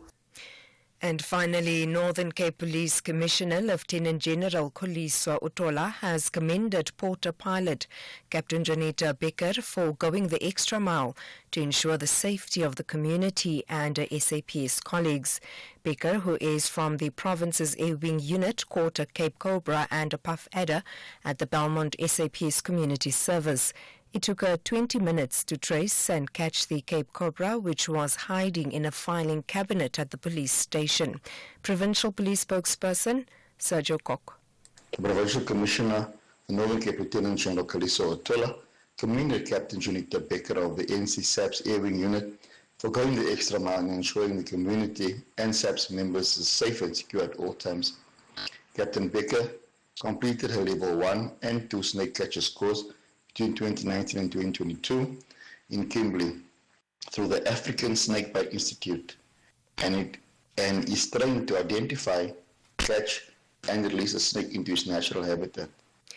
Recapping the top story, the family of Calvin Moagi, one of the 9 South African soldiers killed in the town of Goma in the Democratic Republic of Congo, says it's struggling to come to terms with their loss. The soldiers were killed in clashes with M23 rebels, who now say they've captured the town. For SAFM News, I am Anne Musa. Those were the top stories for this hour. Don't miss out on a possible car insurance saving. SMS out to 30754 for a quote. Outsurance, where you always get something out. This January, to save money, you could piggyback on your friend's streaming service, or you could switch to Outsurance and save on your car insurance premium. Get a quote, and if Outsurance can't beat your car insurance premium, ask them for 500 Rand cash and make that 1,500 Rand cash if you've been claim-free and with the same insurer for 3 years. SMS out to 30754. That's out to 30754. With Outsurance, you always get something out. A licensed insurer and FSP. T's and C's online. SAFM, guiding you through the rush hour traffic. Good morning. A lot of delays all over Gauteng. The big one, the N3 North, a crash at Linksfield Road. Traffic very heavy from Germiston, Alberton on the N3, and behind that the N12 backs up to Jet Park in the R24, halfway back to Barber Road. That's a really significant delay. Also crashes coming into Joburg on the N1 North at Diepkloof, heavy from Eldos, and then the Mike one at Ormonde. So that's heavy from the N12 as well. Crash going up into Pretoria. It's on the M1 North before Garsfontein. There's a big delay from Boerta Avenue. Looks very solid there. Leaving Durban, a crash at Paradise Valley, still causing a delay from Pavilion Mall, heading to Pinetown. Big traffic through Kloof on the Fields Hill as well this morning. And Cape Town, this crash on the R300 northbound before the Kales River exit. Left lane is closed, but the backlog is substantial. It's all the way down through Delft onto the N2 highway. Rob Byrne, SAFM Traffic. A very good morning to you in your SFM sports headlines. Tonight, Sekhukhune United are seeking redemption against Cape Town City after their Kaizer Chiefs defeat. And we'll also bring you the results of the Bulls and Sharks storming into the United Rugby Championship top 4. All this and more at around 8:30.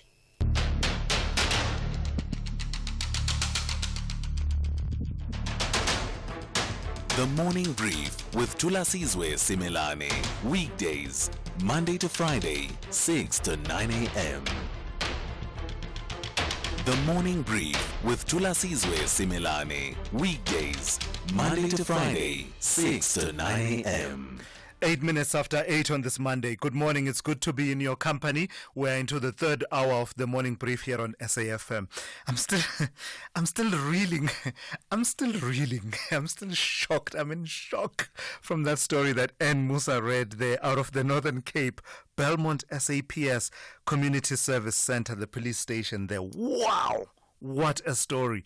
The story of that police officer, Captain Juanita Becker, who came to the aid, really, of her colleagues when a snake was found inside the police station. And not just any snake, the highly venomous Cape Cobra. And we are told that it was hiding somewhere in one of the filing cabinets. And, this captain had to, do a bit of quick thinking. Luckily, she had trained herself in snake handling. And, my goodness, that is some situation there. Something that you don't expect as you go to work, that you will be having to respond to something that's out of the ordinary in this way. And I believe there was another snake as well that she caught that was somewhere in the vicinity, a puff adder as well. It's just one of those stories. You go to work, you don't expect that there'll be an emergency of this nature where your other skills may be called into action on that day. So we've been reflecting quite a bit about the situation in the DRC, South Africa's involvement therein, in light of reports that are coming out of the DRC that the M23 rebels have now marched into the regional capital of North Kivu, that is Goma. That's where South Africa and other forces from around the world, from around the African continent, have been engaged in helping the forces of the DRC to respond and repel an advance by the M23 rebels. And the M23 rebels, by the way, we are told that they are backed by Rwanda, something that Rwanda has never really rejected or disputed. And the UN Security Council also weighing in and saying that they are calling on Rwanda to stop backing the M23 M23 rebels in that country. So it's a concerning situation, but I've been asking questions of you about South Africa's deployment there.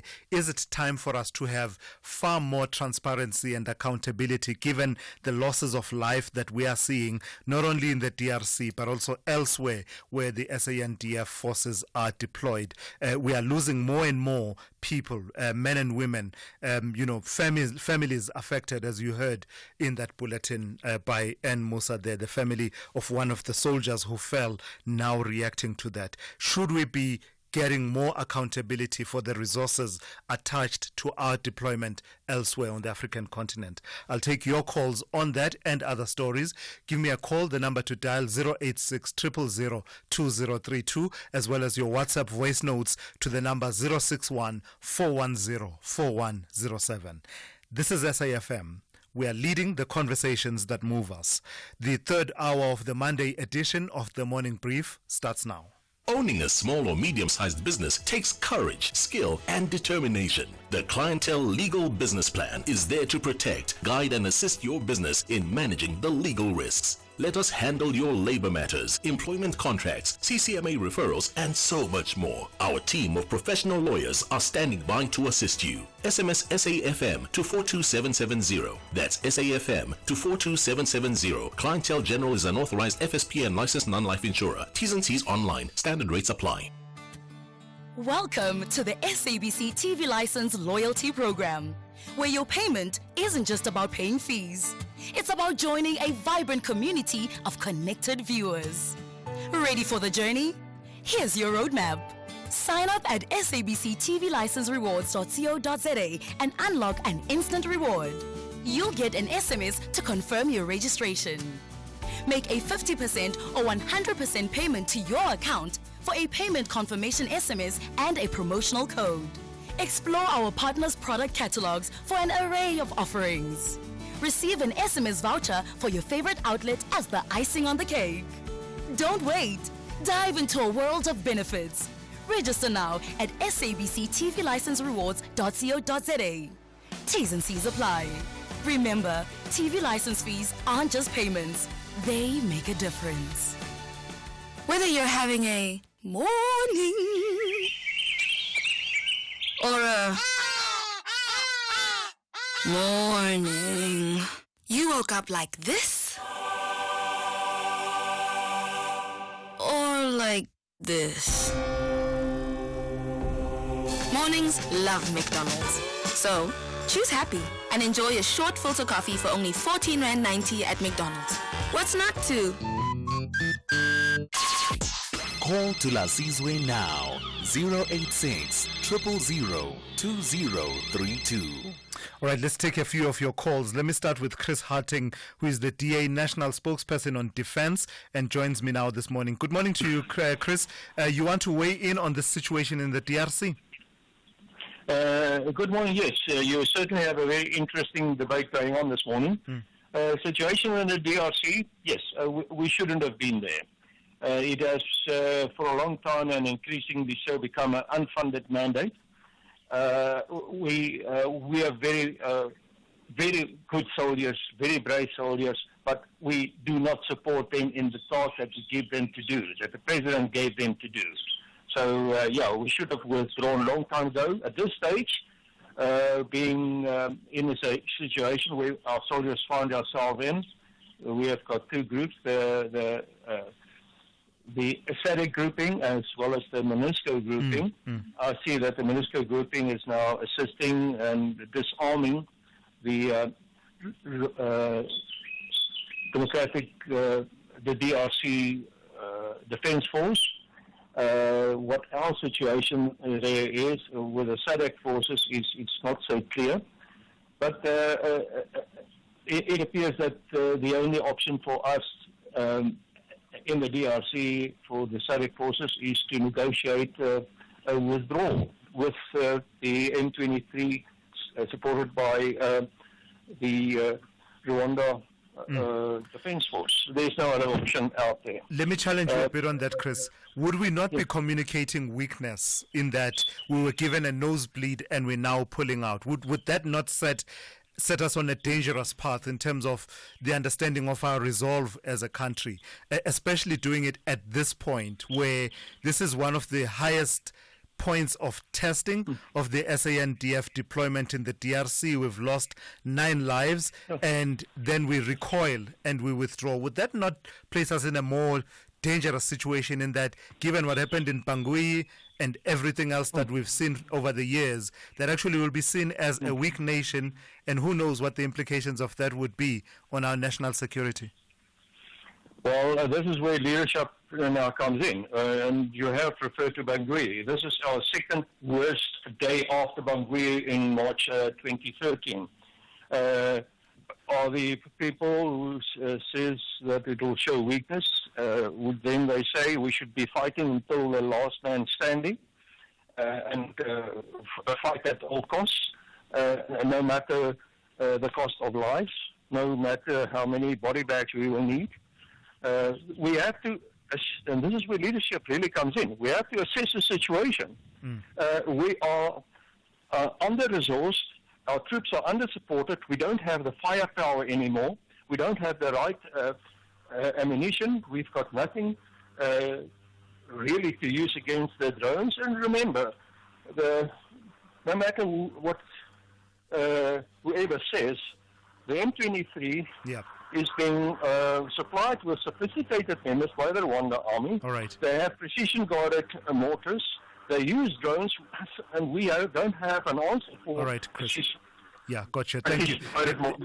I do have to move on. Thank you for that. That's Chris Harting. He's the DA national spokesperson on defense, calling in this morning. Paseka Mtata, good morning to you. Also on the issue of the DRC.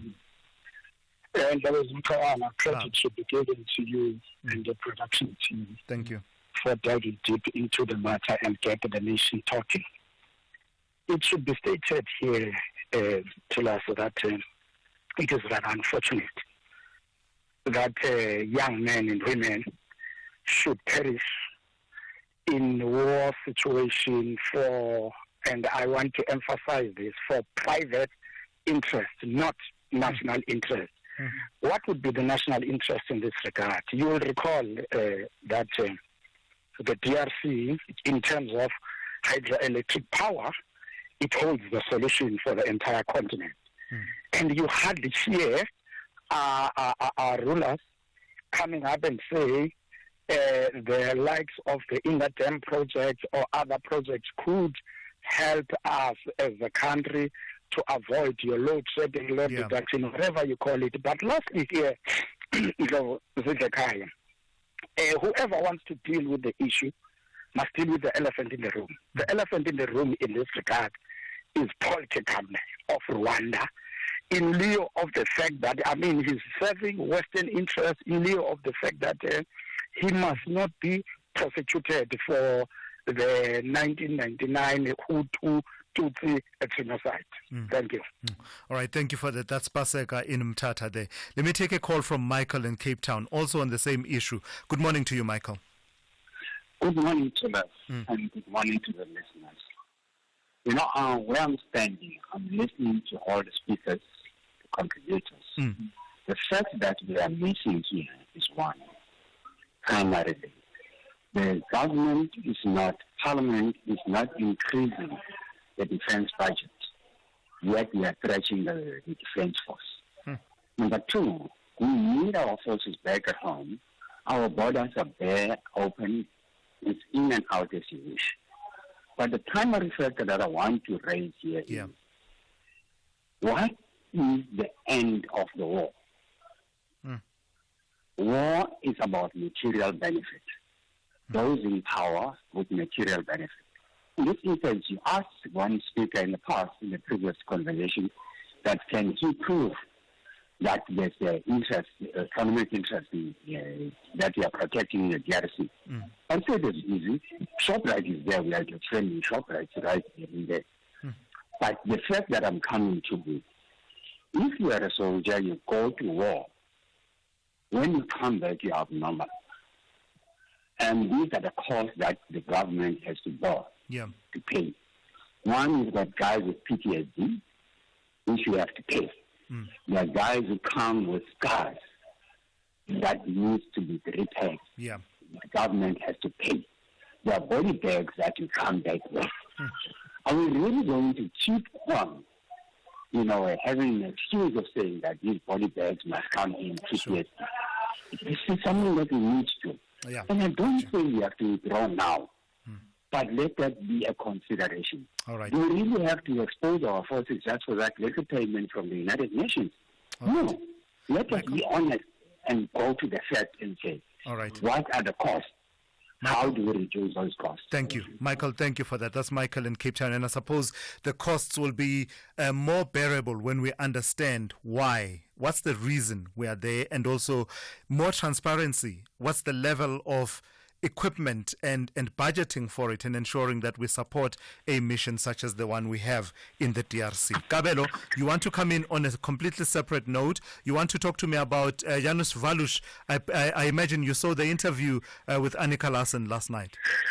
Morning, Thulas, with your team behind you. Thulas, the reason I don't want to talk about DRC, I've spoke about it several times, expressing my opinion, and West Part, my cousin, is there. So I called him yesterday actually to check. Every time when I hear the news, someone passed away, they are always phoning and say, if I don't get hold of him, I get worried. But it's fine. Let's park it there. I think South African, they should be buzzing all the media platform, social media about the interview of that guy. Because when Mamum Poane said, whatever that makes Zondo to come to that conclusion that he must parole that guy, it's unfair. Number one, she was not consulted as a widow. Number two, Walus did not show any remorse that he regret of killing Chrysan, and then he did not even tell us who sent him from all the way from Poland to come, and then to us. The West Part, they said the gun that killed Chrysan was a military gun. So who's that military gun that gave him? Now, he said on the interview, if he'll be asked to do it again, he could do it again. So he can do it again. Which means that guy, if we have a constitutional country, that is a law-abiding country, that guy must be called, or I don't know, they must do the worst that it could ever be imaginable. Because you can't say now, if you could be asked to do it again, you can do it again. Yeah. No, I hear you, Kabelo. That guy. But you've paroled that guy. Yeah. No, I hear you, Kabelo. Thank you for that. And I don't know. Personally, I don't think I had high expectations of Janusz Valush that he would say anything other than what he has been saying consistently, regardless of all the questions that have persisted over the period of some, 31 years since the killing of Chrysan. I don't know. I did not expect any degree of remorse, or I've never been struck by him as being that kind of a person, and I wasn't surprised when I saw that in the interview. I'll take a call from Janus also on the same issue, but also play a few of your voice notes on some of the issues we've been discussing this morning. I'll be back with that in just a moment. So why should I use We Buy Cars if I want to sell my vehicle? Because We Buy Cars buys cars. But will I get the right price? Of course. We Buy Cars buys thousands of vehicles and knows exactly what every vehicle is worth. Their buyers deliver exceptional service and pay you immediately. And how do I know what they'll pay for my vehicle? It's easy. Visit webuycars.co.za or use the We Buy Cars app. Follow the simple steps and voila, you'll get a fantastic price for your car. We Buy Cars. Quick, easy, the best. It's the new year and time for new low-cost insurance on your older car. Without Insurance Essential. Without Insurance Essential, accident claims are paid in cash, so you can choose the panel beater you want to use. You can even top it up with motor warranty, which covers you for mechanical or electrical breakdowns. Get saving with Insurance Essential for unfinanced cars older than 5 years and valued at less than 130,000 Rand.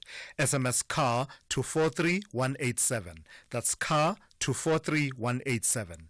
Licensed insurer and FSP. T's, C's and information online. Call Thulasizwe now. 086 000 2032. Tsokolo in Harrismith, I see your call and I'll be with you in just a moment. But let me start with Janus in Cape Town. You also want to talk to me about Janus Valush. Good morning to you. Good morning to Sizwe.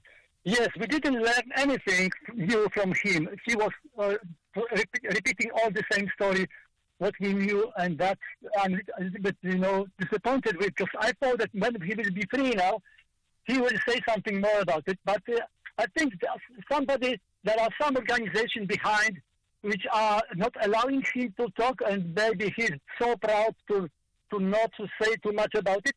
And yes, the listener mentioned about that he would do it again, and that he mentioned on the radio that a few years ago on the radio, there's a guy who was in contact with Simelane, Mr. McBride, who actually planted the bomb and was killing the innocent people, women and children. He also said the same. He will do it again. Doesn't matter who's going to be killed. When women, children, doesn't matter is going to be alive. So we have to keep this in your mind as well. But also there was a situation when he mentioned about that Reconciliation Commission actually put him. He was telling that it was a crime against the political crime, but they said no, it was like an ordinary crime. Put him in a prison the same with the other prisoners, those who like robbers and everything. The reason is perhaps because perhaps they could kill him easier than if he would be separated as a political prisoner also as well. But we have to think who's score on this.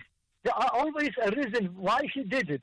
He said that he was anti-communist and so, but if he will not kill Chris Hani, would Thabo Mbeki be a president? I don't think so. Chris Hani will be the next president. Right. That was the reason. And who's behind him? Behind all this training and everything? Look into the action and function of the Buddha board, if you know what I'm talking about. Janus, this is a thank you. Political and economical support. All right. Janus, thank you for that. That's Janus in Cape Town weighing in on the interview with Janus Valush done by ENCA's Annika Larsen last night. Morning, Thulas. You said, Thulas, what Judge Zondo did to us there by releasing that racist.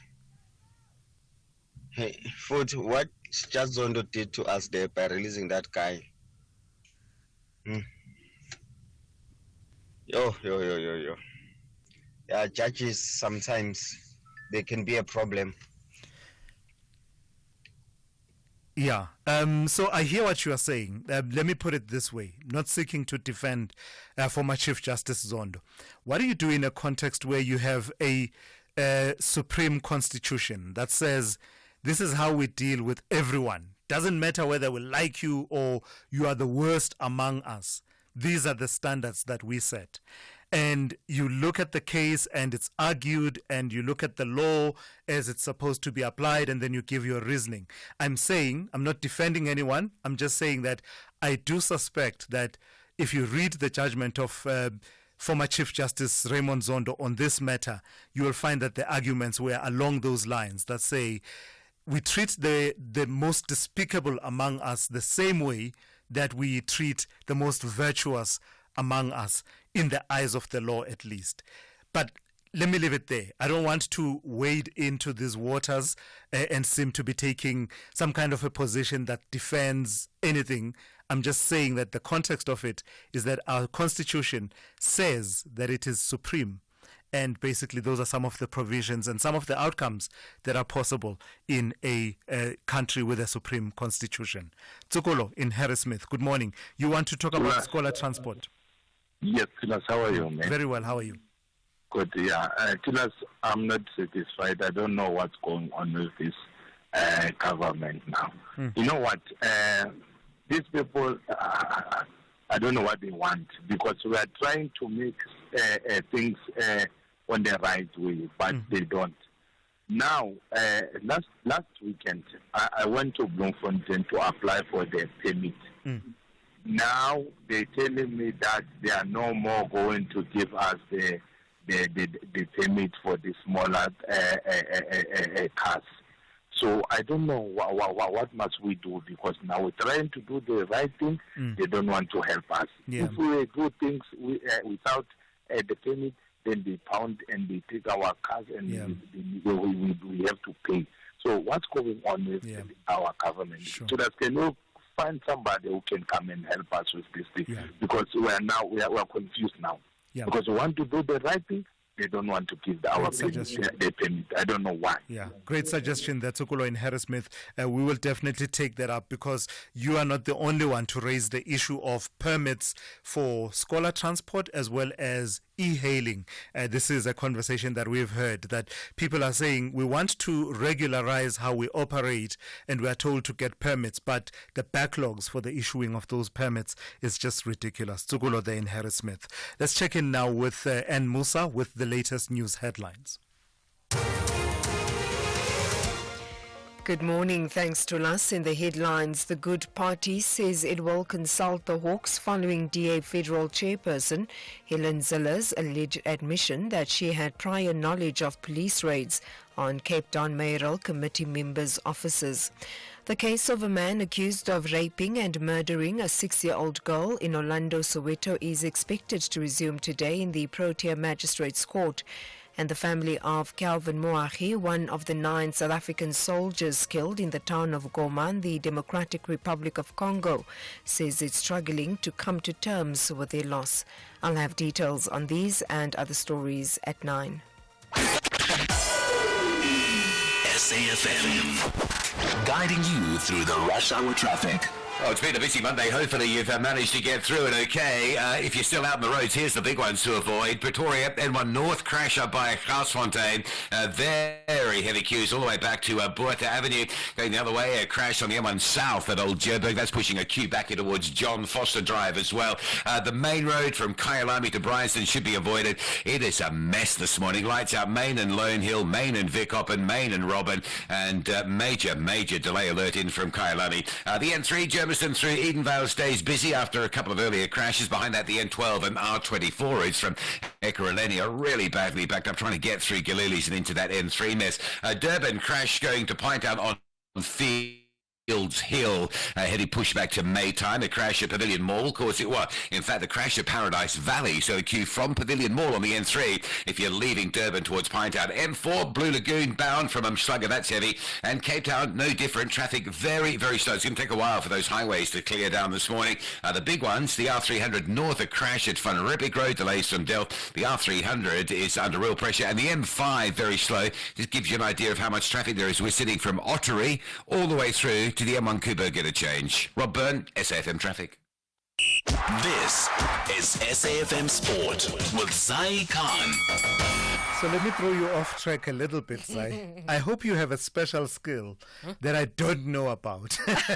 Because you are always in studio with me every morning. What am I talking about? Captain Juanita Becker in the Northern Cape trained herself as a snake catcher. And when there was a Cape Cobra in the office, she responded. So I hope, no pressure, I hope you have some special skills. Not just a one-trick pony. One day when it's needed. What are you saying? Are you afraid of snakes? I don't know. Anything can happen, and I'm hoping that my partner in the building would be able to respond. I will respond. I will be able to... Never mind. Respond to this. Sekhukhune United seeking some redemption tonight. Oh, yeah. Babi Nanoko's dream was crushed last year. And this time, let me tell you, Thulas, they're looking to rewrite the history books. Tonight is the night. Kick-off 7 p.m. Nedbank Cup action continuing. Sekhukhune United hosting Cape Town City at the old Peter Mokaba Stadium. And they are looking to bounce back after their 1-0 defeat to Kaizer Chiefs, which ended their 5-match unbeaten run. They'll look to Andy Boyele, the red-hot Congolese striker who scored 4 goals in his last 3 games to lead the charge. Meanwhile, Cape Town City will bank on the Venezuelan star Darwin Gonzalez, who's delivered match-winning performances against top teams this season. Both teams face suspension challenges, but with their head-to-head record perfectly balanced, tonight promises to be a thriller, and you can catch the thriller live on SABC Sport. Now, the Mamelodi Sundowns defender Lebohang Ramalepe expressed gratitude after being named the 2024 Hollywood Bet Super League Players Player of the Year. Her outstanding performance helped her team to secure their 5th consecutive league title. Ramalepe thanked her teammates and the technical team for an enduring, challenging season. I'm so happy that I got this award. It really showed I pushed myself throughout the season. It was not easy, but I think overall, all thanks to my teammates and the coaches that I've worked with through the year. It wasn't an easy journey, but I'm grateful for the opportunity. Soccer results elsewhere. Leicester City, they snapped a 7-match losing streak in the Premier League with a 2-1 victory at Tottenham Hotspur that continued the home side's dismal form. And Brentford marked Thomas Frank's 300th game in charge with a 2-1 win over Crystal Palace in wet and windy conditions at Selhurst Park. Rugby, the Blitzboks, they suffered a heartbreaking end to their Perth Sevens campaign, finishing 4th after a loss to Australia in extra time of the semi-finals. Despite Selwyn Davids scoring 2 tries, the South Africans fell 17-12 with a late yellow card and controversial refereeing decisions. Here's coach Philip Snyman. We can't concede 8 penalties. Our standard is 2 or 3 penalties in a game, and we can't concede 8 penalties or 9 or 10 penalties even, and also 2 yellow cards in the last playoff match. So we need to be better, we need to be more disciplined, and unfortunately we went up to a standard when it came to our discipline. So we need to make that right, and something we'll work hard on. And obviously we can't control the course, but we need to be better and we need to put more points on the board. And the United Rugby Championship delivered mixed results for South African teams this weekend. The Bulls climbed to 3rd on the log after a 35-22 bonus point win over the Lions in the Yuksky Derby at Ellis Park, led by Springbok star Willie Leroux and Kanan Moody. The Bulls rallied from a half-time deficit. Meanwhile, the Sharks moved into 4th with a stunning 42-22 win over Cardiff in Wales.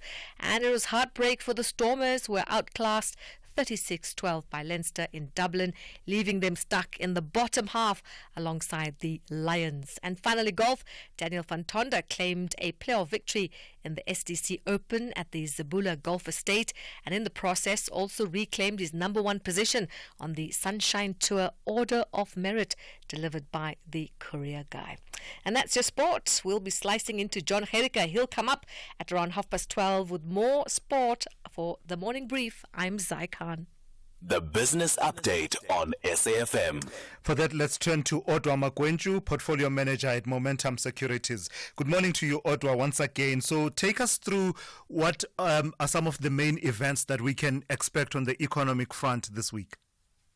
Thank you for having me last time. So today we have major Chinese holiday, the lunar holiday, which starts on Tuesday and will remain until the end of the week. However, what's important to look out for is the interest rates numbers we're expecting this week. First one in the gate is the FOMC, which is the United States, announcing their interest rate numbers on Wednesday. Then we have the EU releasing the GDP and the interest rate numbers on Thursday, alongside with South Africa releasing those interest rate numbers. Thursday, we also have US GDP numbers coming out from the United States. And then Friday, very quiet, however, quite important, there are PCE price index numbers coming out from the United States, which the Federal Reserve tends to watch in terms of determining whether to cut or keep interest rates as is. Yeah, just on the interest rates, is it our expectation that across the board, not only here at home, but elsewhere in the other jurisdictions you've mentioned, we'll continue to have a steady hand at the tiller, not wanting to, to go in too hard on the cutting cycle? That is correct. Right now, everyone is looking not to be as aggressive, as things may change towards an inflationary direction once more. And, we've been we worked very hard last year to get to these levels. However, a central bank which might be a bit more aggressive is the EU. They've been cutting quite consistently, and they've actually managed to get to around 2% in terms of their target inflation rate number. So they might cut. However, with the FOMC, what's important is what the notes are going to say in terms of what the expectation is going to come out for the rest of the year. And tell me about the earnings results. We expect quite a few this week. What are we expecting? Well, locally, not as much, but once we start looking offshore, it's going to be a very busy week. Starting on Tuesday, today we have AT&T in the American markets, just one, but on Tuesday it's going to be much more aggressive. We have Boeing, we have General Motors, and what's going to be interesting is LVMH. We've seen, with Richmond's last trading statement, we have seen a big increase in luxury expenditure. It's got to be very important to see what LVMH has to say. Lockheed Martin, I think, also on Tuesday is going to be releasing, and they are quite a stock to watch in these periods of times. And I think that's going to be an interesting one, rather. Wednesday, that's the big day. Tech companies are releasing. We've got Microsoft, we've got Alibaba, we've got Tesla, and we've got Meta. They're going to be releasing on Wednesday, and we also got then on Wednesday ASML. Those are the producers of these chips that everyone's buying right now. So it's going to be an interesting day then. And then we go Thursday and Friday. Only Apple on Thursday and Intel. That's off mentioned. And then Friday it's Exxon and Palantir, which is going to be interesting. When you said it's an interesting week, I didn't expect it would be this massive in terms of which companies we are talking about that will be out with earnings results. Otwa, finally, just give us a sense then of what we can expect on the JSE when it opens at 9. Okay, so in terms of the Australian Asian markets, rather, we're still down in the Nikkei and up 1% in the Hang Seng. Interesting push there is Tencent, which is currently up 1.6%. And as you said, what to expect as we open the futures, the top 40 futures for South Africa is currently up by 0.2%, where futures in the United States, the S&P 500 down by 1.4%. The US tech, or the NASDAQ rather, is down 2.4%. So what's expected is a upward push in terms of the South African markets. However, the United States is going to open in the negative market if we count these futures. All right, thank you for that. That's Otwa Makwenju, who is portfolio manager at Momentum Securities. He has kept you updated on all things to do with the economy, business, and the markets over the last 3 hours here on the Morning Brief. Ethical is what defines our business. I think insurance does have integrity. They are not just there for the money, they're there to create a relationship. It's like a partner in business. It's the best thing we've ever done to switch over to insurance. It's a no-brainer. Switch to Business Outsurance today and you could get a massive 20% discount on your business insurance premium. SMS quote to 43328. That's quote to 43328 to switch and save today. Licensed insurer and FSP. TCs and information online. Fly Sapphire is proud to share that we've been named the most on-time airline in Africa and the Middle East for a second year in a row. This award by Cirium, the world's leader in aviation analytics, is proof of how important your time is to us and how we genuinely care about getting you to your destinations and loved ones on time, every time. Because each second saved is a moment gained, and we strive to keep making every moment count. Fly Sapphire, for the love of flying. Call Thulasizwe now, 086 000 2032. All right, let's take some of your calls and your WhatsApp voice notes. In fact, let me start with the WhatsApp voice notes that you've been sending this morning. Hi, Thulas. The DA cannot come on the radio and give us such comments. The DA is in government. So the DA is also responsible for the deployment of the SA Army. There are no shadow ministers anymore. It's not an opposition party, it's in government. It must go to cabinet and have that discussion, and then the president comes and tells us what's going to happen. Not the DA. Please. Thanks, it's Bongi here. Hi, Bongi. I can't argue with you there. They are in government. This is the platform for them to raise some of these issues. But as you've been seeing, the contradictions that are coming out of the government of national unity, you will have seen it with the latest being the signing into law of the Expropriation Act. But you are absolutely spot on. They do have a platform now to actually raise these issues sharply about the budgets, about why we remain in the DRC and elsewhere. Spot on. Good morning, Thulasizwe. I hope you're having a blessed Monday, and good morning, listeners on SAFM. In contribution to the DRC issue, I'd like to find out whose interests are the troops protecting in DRC? Yeah, Gotcha. That's exactly the question, that if we had more transparency, the room for speculation would be much less. If every time we lost a life in the DRC or elsewhere, we had people coming forward and addressing us at length, reminding us why we remain in that country and what the specific purpose and goal is of our deployment, there'd be less room for people to be left to speculate about what it is, what are the interests, what interests are at play. No doubt interests around the minerals of the Eastern DRC are at play within that context, but we need to be explaining our own interests better as South Africa, and our leaders need to be accounting much better for the lives lost in some of our deployments around the African continent. Let me take this one. It has to do with former Chief Justice Raymond Zondo. Let me hear what that is all about. Well, it's Chris in Maritzburg. I think this is out of order. This guy who blames Judge Zondo, it was not him personally. It was the Constitutional Court decision.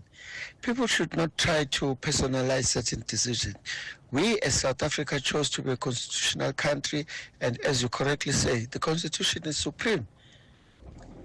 Yeah, Chris, I can't add anymore, and I think you come to complete what I was saying in response there, to say that it is a subject of interpretation of what the Constitution says in a particular situation. So the question there was, what do you do with this man who killed Chris Hani, who undoubtedly was a founding hero of our democracy, one of the architects of the democracy we enjoy today, and there's no question about that.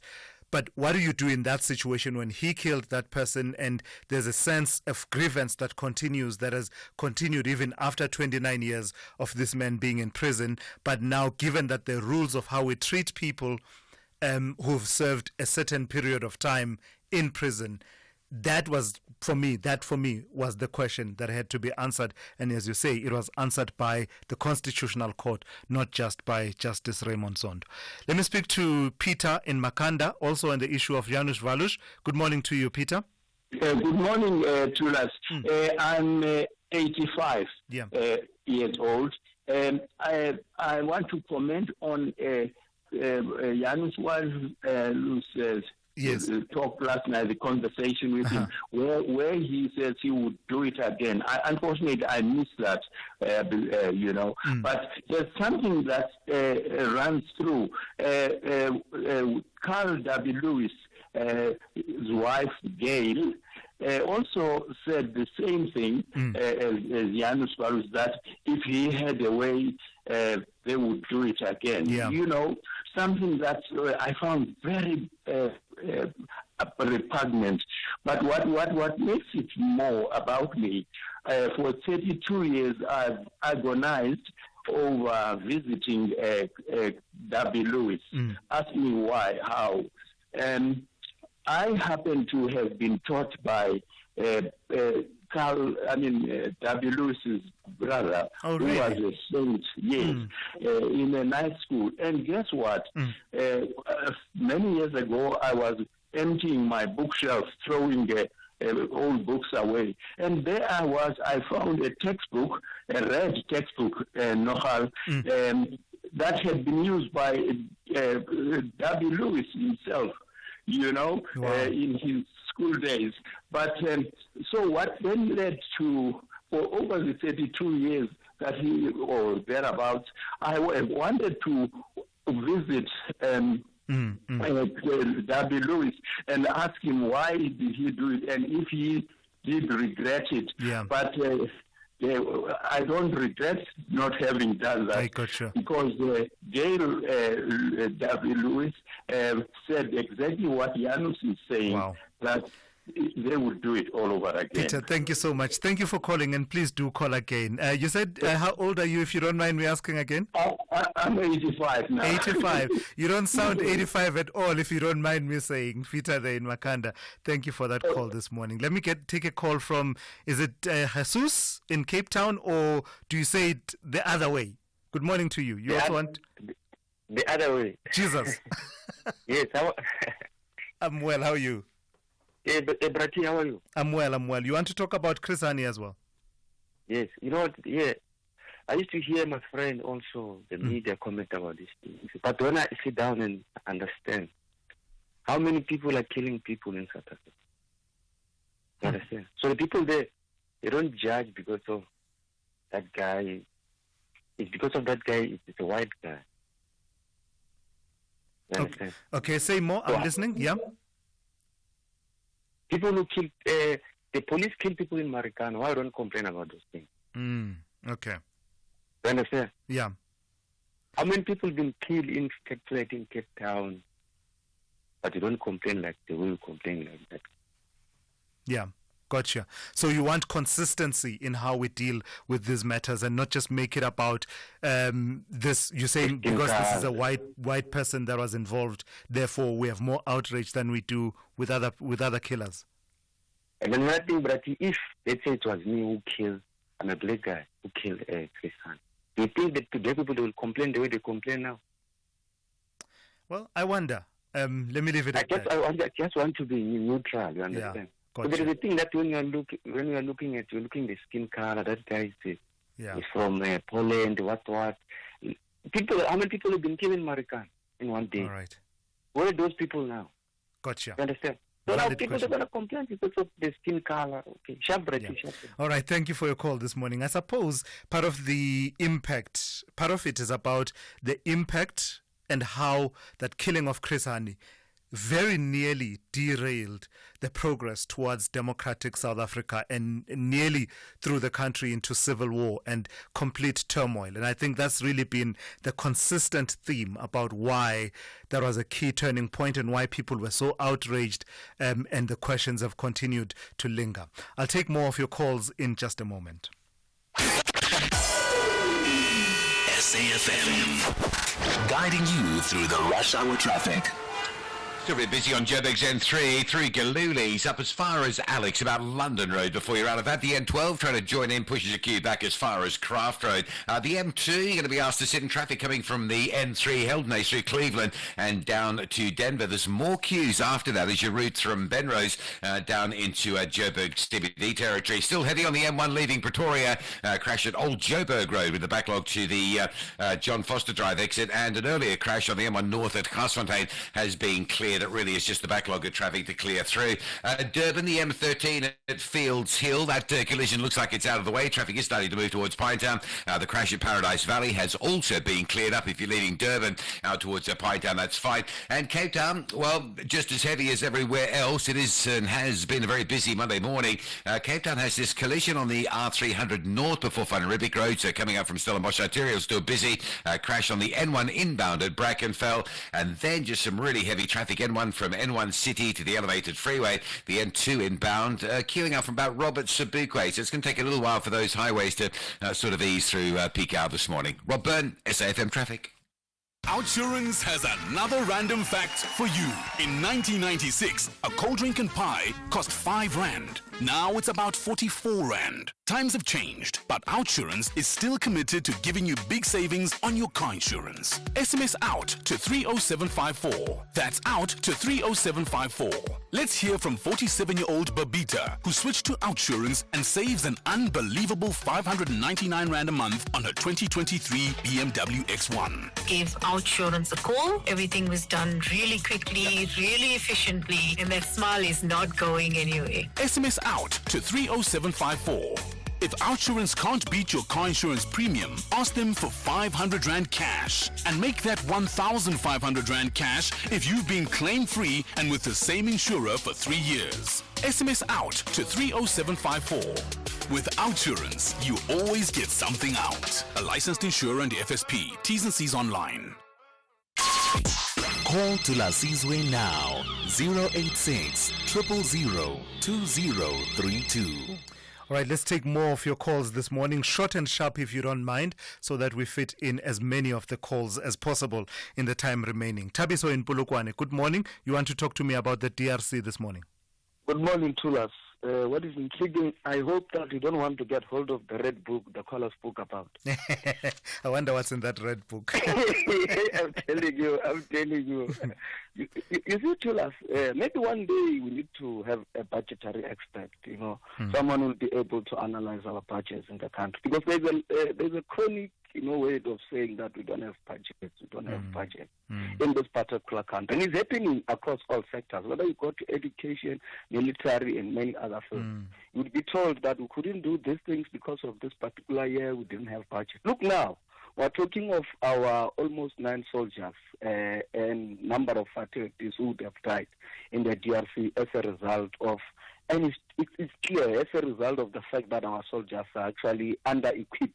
So they are not ready for any other fight. Maybe if we get deeper into this, we'll find a way in terms of how do we have each and every year, because there's in no way in all these particular countries that are doing peacekeeping missions, and those countries that going all over shooting people and all of that. Majority of them actually they make sure that their budget, when it comes to military, is above par. But with us, we don't give them anything, but we expect them to do something. Tabiso, thank you for that. And it's amazing how you echo what I've been thinking, that we always say it's an easy word, a catchphrase, budget cuts. But what exactly do we mean when we say budget cuts? And also touching on meeting the requirements for the deployments that we make. Spot on. We will take that and see how we bring it to life on the show. Silo in Mokopane, good morning. Also on the SANDF. Short and sharp for me, please. Thank you for having me, Thulas. Look, Thulas, what was the statement of the government in 2013 when we lost 15 soldiers? And then what was the a plan to help the soldiers that are outside the country, DRC, and that were the quantum? Because we are going to repeat ourselves because it's annoying for us as listeners each and every day, Thulas. For speaking about one thing each and every day. When something happened, that's when we jump in. And then it becomes a whole bunch of breaking news all over. We know that all the questions that you ask us about the Congo, we know the answer of those things. And as journalists, I'm not picking up. And as journalists, you guys can also help us to say, guys, we don't have this capacity. It is true. The facts are here, 1, 2, 3. Sometimes, for instead of asking us, give us channel to say, here are the facts. We need, government is failing us on this one. Government has failed on this one. They are not going to do anything as we speak now. We are going to talk about this issue next year again, or before the end of this year. I'm telling you, because they have business interest in that particular country, and then there's nothing we can do. We are going to shout each and every day here to us. Thank you, Silo. Thank you, Silo, for that. And part of what you are saying, Silo, is there's this document, the Defense Review, and I believe it's up for renewal now. The last one was done by Rolf Meyer, I think it was 2014, which pointed to these deficiencies. How much was done to address them, given the point where we are at the moment and having this conversation? Is anybody listening? Is anyone out there? Hello, Pretoria? Someone listening? No? All right. Let's speak to Major in Guatemala. Good morning to you, Major. You want to talk to me about Donald Trump this morning? Yes, thank you very much. Thank you for taking my call. Look, I just want to weigh in on what you said yesterday, that we're intending to relocate Palestinians, removing them from Gaza into Jordan and into Egypt. I think that was a very highly provocative statement, bearing in mind of what happened in 1948 when Israel was formed. More than 700 Palestinians were killed. All right, we seem to have lost Major there. I don't know, while in the middle of making that point. Kalushi in the Val, let me fit you in very quickly. Short and sharp for me. Short and sharp, bro. I was disturbed to witness something at Checkers by the river in the Val. There was a guy who was coming out of a shop after he had drank milk. He spit it in the face of a security guard lady, of which now it happens to be, to me, from who was viewing from outside, I saw it as a racial thing, because the lady was a lady who's in her 50s, who's black, and this white guy who was just being petty. And then what happened afterwards disturbed me, because there's these white people who are around who were more than ready to defend the guy, to, form a fortress that none of us would be able to touch that guy. Sure. It's a pity we only had a minute to discuss this, Thulasizwe, but I know what you stand for. And it's all good, bro. You know what we should do? I think you should call in and then call in tomorrow. Let's talk about it a bit more so that we can see if we can have follow through on that incident that disturbed you so much that you're saying you witnessed at one of the shops in the Vaal. All right, thank you for listening this morning. That's how we come to the end of today's edition of the Morning Brief. The Talking Point with Kethe Motlatlana is up next here on SAFM after the news. And that's the news for this hour. Theft, accident and 1 million rand liability cover, all covered by Outsurance Essential. Get a quote today. SMS CAR to 43187.